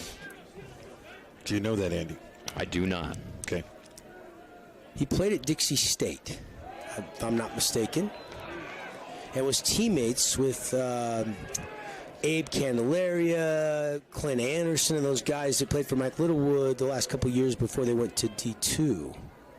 Or the first couple D2 years, excuse me, after they switched from a JUCO, which would have been the 05, 06, 06, 07. If he hit a bunch of home runs for Snow Canyon in 03, he probably was, and he played at Dixie. Maybe he played on that 04 championship.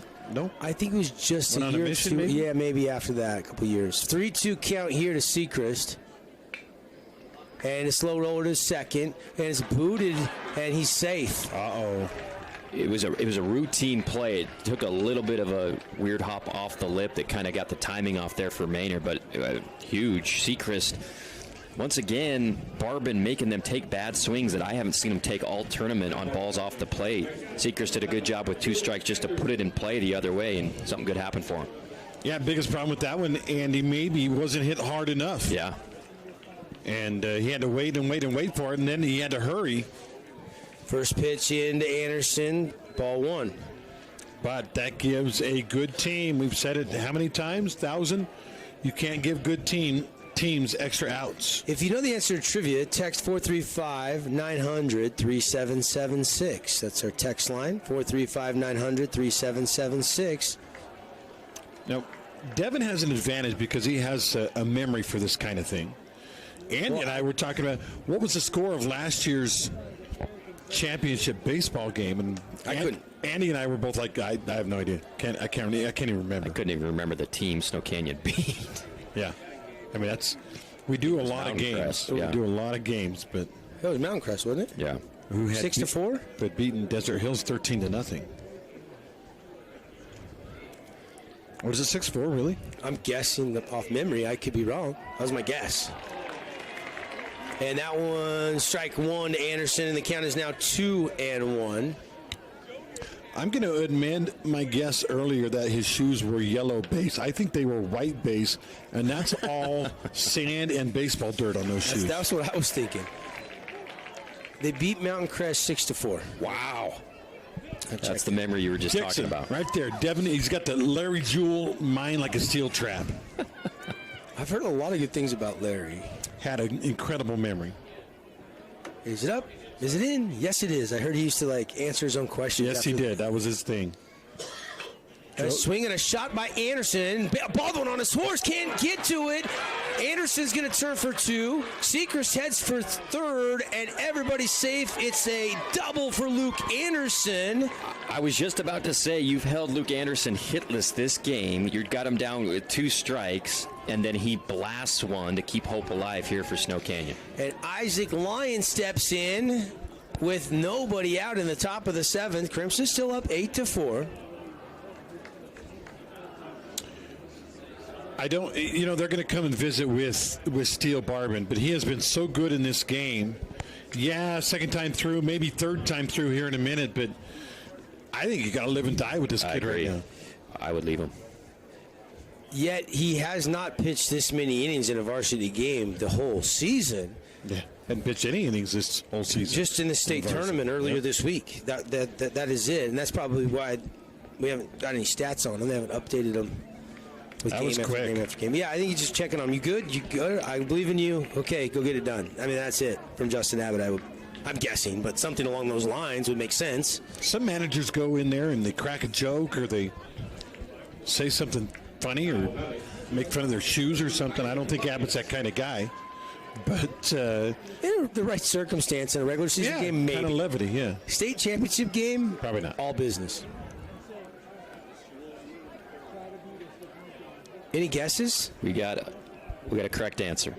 Really? Is it Chase Leavitt? Nope. Or is it Blake Mickelson? It's Blake Mickelson. That was my first thought. Congratulations. Just asked the guy for his name. That's impressive. Those were my two. Mickelson was the umpire. I know, and he did play with that Dixie State team for Littlewood. Really good hitter. I remember Blake. I know Blake. Haven't talked to him in years, though. I don't know what he's up to now. I was going to say, where's he at? Maybe it's not Blake that won, is it? If it is, then we're not giving you a pizza, Blake. Yeah, he deserves it. Come on, man. He texts back Blake Mickelson with the correct answer. That would be hilarious. Lauren Anderson is our winner. Nice. Okay. We also had a second winner, too. We'll see. 2-0 the count here on Isaac Lyon. We're in the top of the 7th. There's strike one. Isaac was taking. Yeah, he was trying to go up 3-0 and load those bases because when you're down 4, there might be 2 guys on base. You can't hit a grand slam with 2 guys on. So Lyon trying to get that third guy on. Barbin trying to bear down here. Steele Barbin steps off. Lyon steps out. We reset. Coming up, we'll have the Johnson Pediatric Dentistry post-game show. We'll hand out some awards, get you all the final stats, reaction. We'll look ahead to Game 2 tomorrow at noon. Still, this one in the air as far as who's going to win it, though, because Snow Canyon has runners on second, third, and a 3-1 count after that one was high from Steele Barbin. Our second trivia winner is Jeff Okeson, who says that he played against him. Yeah. He was at Canyon View in those years. I remember. Remember Jeff. 3-1 pitch from Barbin. Outside, Lyon loads him up. Pretty patient at bat. I think that was what Lyon was thinking. I don't matter. Yeah, I could hit in 2 here, but I don't want to risk getting out. If I can get a board, that's a big win for the Warriors. And we've seen Barbin get Snow Canyon to chase a little bit on that breaking ball, have some bad swings. Lyon is just too disciplined. He's not going to swing at a bad pitch. Sechrist led off, and it was an E4. Anderson doubled over a charging Baldwin going back near the track in right center. And now Lyon has walked. Bender to Johnson, strike one. During the regular season, Crimson beat Snow Canyon twice. 7-1 and 8-4. Can they do it for a third time when it matters most here in Game 1 of the Best of 3 state championship? Still, Barbin's got a lot to say about that. Outside, 1-1. Yeah, good crowd, 1,000 strong or maybe more. Oh, there's at least 1,500, don't you think? Isn't this 2,200 in here? Yeah, they're oohing and on every pitch. And in the box seats down below, they're all full. Great crowd. Johnson fouls it off. That was a good Freddie's pitch foul there. That was that fastball. A little bit late. Barber's got to have some adrenaline going, right? Fastball doesn't seem to be letting up velocity-wise. 1-2 count, bases loaded. Mustangs up 8-4, top 7. Swinging another foul up and out of play. Where'd you park, Andy? Right by where that foul ball hit. Yeah. But I don't own the car. It's a station car, so yeah. Who cares? Here comes the slider. 1-2. Andy's calling for the slider. It's the fastball. Got him out. Number one. A big one.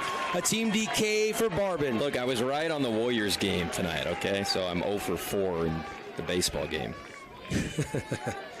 You were right. Nice pitch. Just came right at him. Golden State Warriors came back and won by, 9, I think? Yeah, 126, 117. Yeah, they were down 0-2 to the Suns, weren't they? Suns, I don't think they're as good as Golden State. All right. Here's Sam Lindsay. Outside ball 1. Sam tonight. Popped up to first. Flew out to right and struck out. He's 0 for 3. Boy, he had a slow start to this week, Monday, Tuesday, but then Wednesday, Thursday, the bat was rocking for Sam. He'd love to square one up here. Tying run is at the plate. And strike at the knees on the outer half.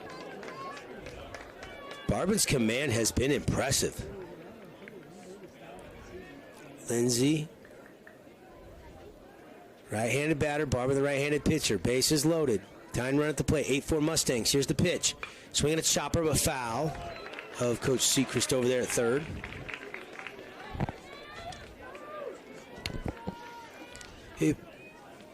Everything resets.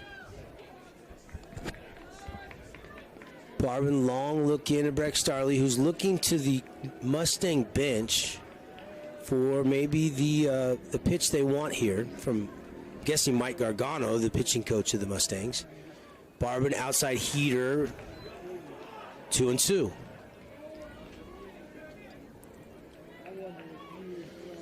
Good block there by Starley, actually. Yeah. If anything gets away and a run could score. Pretty good amount of room back to the cement barrier where the box seats are here at Brucehurst, home of the Trailblazers. 2-2 pitch. Bender ripped into the alleyway, and this will score at least 2. 1 run, 2 runs. They're going to send the third. And the tying run is going to be at second base. His Lion is safe at home, and it's 8-7. Amazing. Sam Lindsay with 2 strikes. Finally, they get the barrel out in front, hit it to left field in that power alley in left center where they've lived all tournament long, and he makes it a 1-run game. Can we rewind for a second and go back to last inning? And this one's not over. Last inning, remember the bunt, moving the guy to second, knowing that 8 instead of 7 might be the difference between you winning and Great losing point. a baseball game. This one's not over. We're going to have a pitching change, but right now, it too. Crimson is still ahead, 8-7. Yep, you're right. Big insurance runs. And we'll take a timeout. Pitching change when we come back. That'll be it. What a job by Steele Barbin. But Sam Lindsay chased him out with that 3 RBI double. Cuts the Mustangs lead to 1 on the We Win scoreboard. Stay with us. Aaron Morrison to pitch when we come back.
Morris in the pitch for Coach Abbott and the Mustangs. Coach Seacrest just waved all 3 runners around the bags on a clutch one-out double by Sam I Am Lindsay, huh, guys? And we got ourselves a ball game. Let me give you some numbers on Steele Barbin. 4 1/3 innings pitched, 4 hits. He allowed 3 runs, 2 of those earned because of that error just now, and 1 walk. He struck out 8 batters, and he's on the hook for the guy at second base right now. He would be in line for the win if, in fact, they're able to get these last 2 outs. Right. He did his job, right? For a guy that has not pitched a lot all year, he's a sophomore. He came in and was incredible. Do you agree with the timing to go get him? Yeah, I think you had to. Yep. I think he shot his wad, so to speak, and at this point you need a different look. Here is Morris, the right-hander. He's a junior. Ryder Harrison, the sophomore lefty. First pitch, big swing and a miss. The only thing I would say is Barbin had pretty good success against a lefty Harrison. So maybe that would be one justification for leaving him in. Yeah, he only faced him once, I believe, but he struck him out. You're right. Wind up, pitch 2. Low, 1-1. What you don't want is to get that go-ahead run on base. It would be bad if the tying run came home. You'd have to score in the bottom, but you do not want to go into the bottom 7th behind. So this is big. Morris. And a golf shot into left. Looks like it's playable and on the source. He goes back and makes the catch. Wow, man. I mean, it's about 330 there, and that ball was hit about 320? Yeah, maybe a little less than that. 325 is short in the corner. But if there's a wind like we've seen early in the week, that would sail off the fence or go. Even yesterday, yeah. But the wind has completely died, so it's just a deep fly out. And 2 down. And now here is the sophomore catcher, Hayden Smith. No pressure, young fella. Morris trying to grab a save for the Mustangs and take game 1. He's 1 out away. Tying run is his second. Smith trying to drive him in. Morris has the sign, looks at the runner, and that is a fastball right down the middle, catching the bottom of the K zone for a called strike 1. And I believe that's Loveland is a speed up, an Info West speed up runner there at second. Smith 2 for 3 on the day. Yeah, swinging it good. You're right. We do have an Info West speed up runner. Good catch. Sam Lindsay, after the hit, exited. Morris trying to paint the outside part of the zone, and he does. Framed up by Breck Starley. Evans playing really deep and left. A couple of steps in with 2 strikes now. 1 strike away from Crimson winning game 1, with Bo Sampson starting for the Mustangs tomorrow.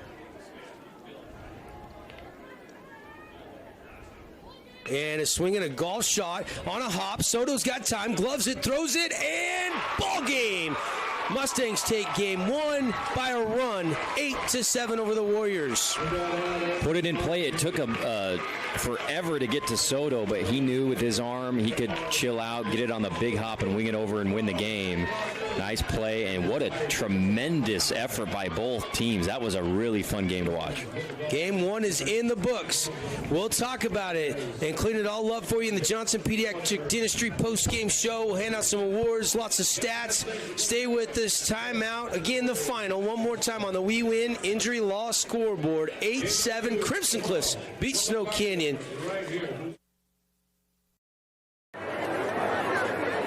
Please drive home safely and get back here tomorrow afternoon. Goodbye, everybody.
And what a game. 8-7 Mustangs take game one of the best of 3 series.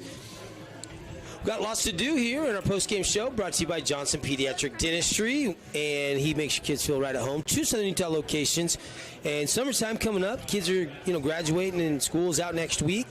Get your summer appointments, get your teeth cleaned, get the exam, get the x-rays. Johnson Pediatric Dentistry, 656-0511. First, before we dive into all the awards and statistics and stuff, Andy, just your overall thoughts on a really good Game 1 in this championship series. We knew there would be an unlikely hero in this game. We didn't know it was going to be like a number 9 hitter, a guy coming out of the bullpen to pitch. Who it was going to be.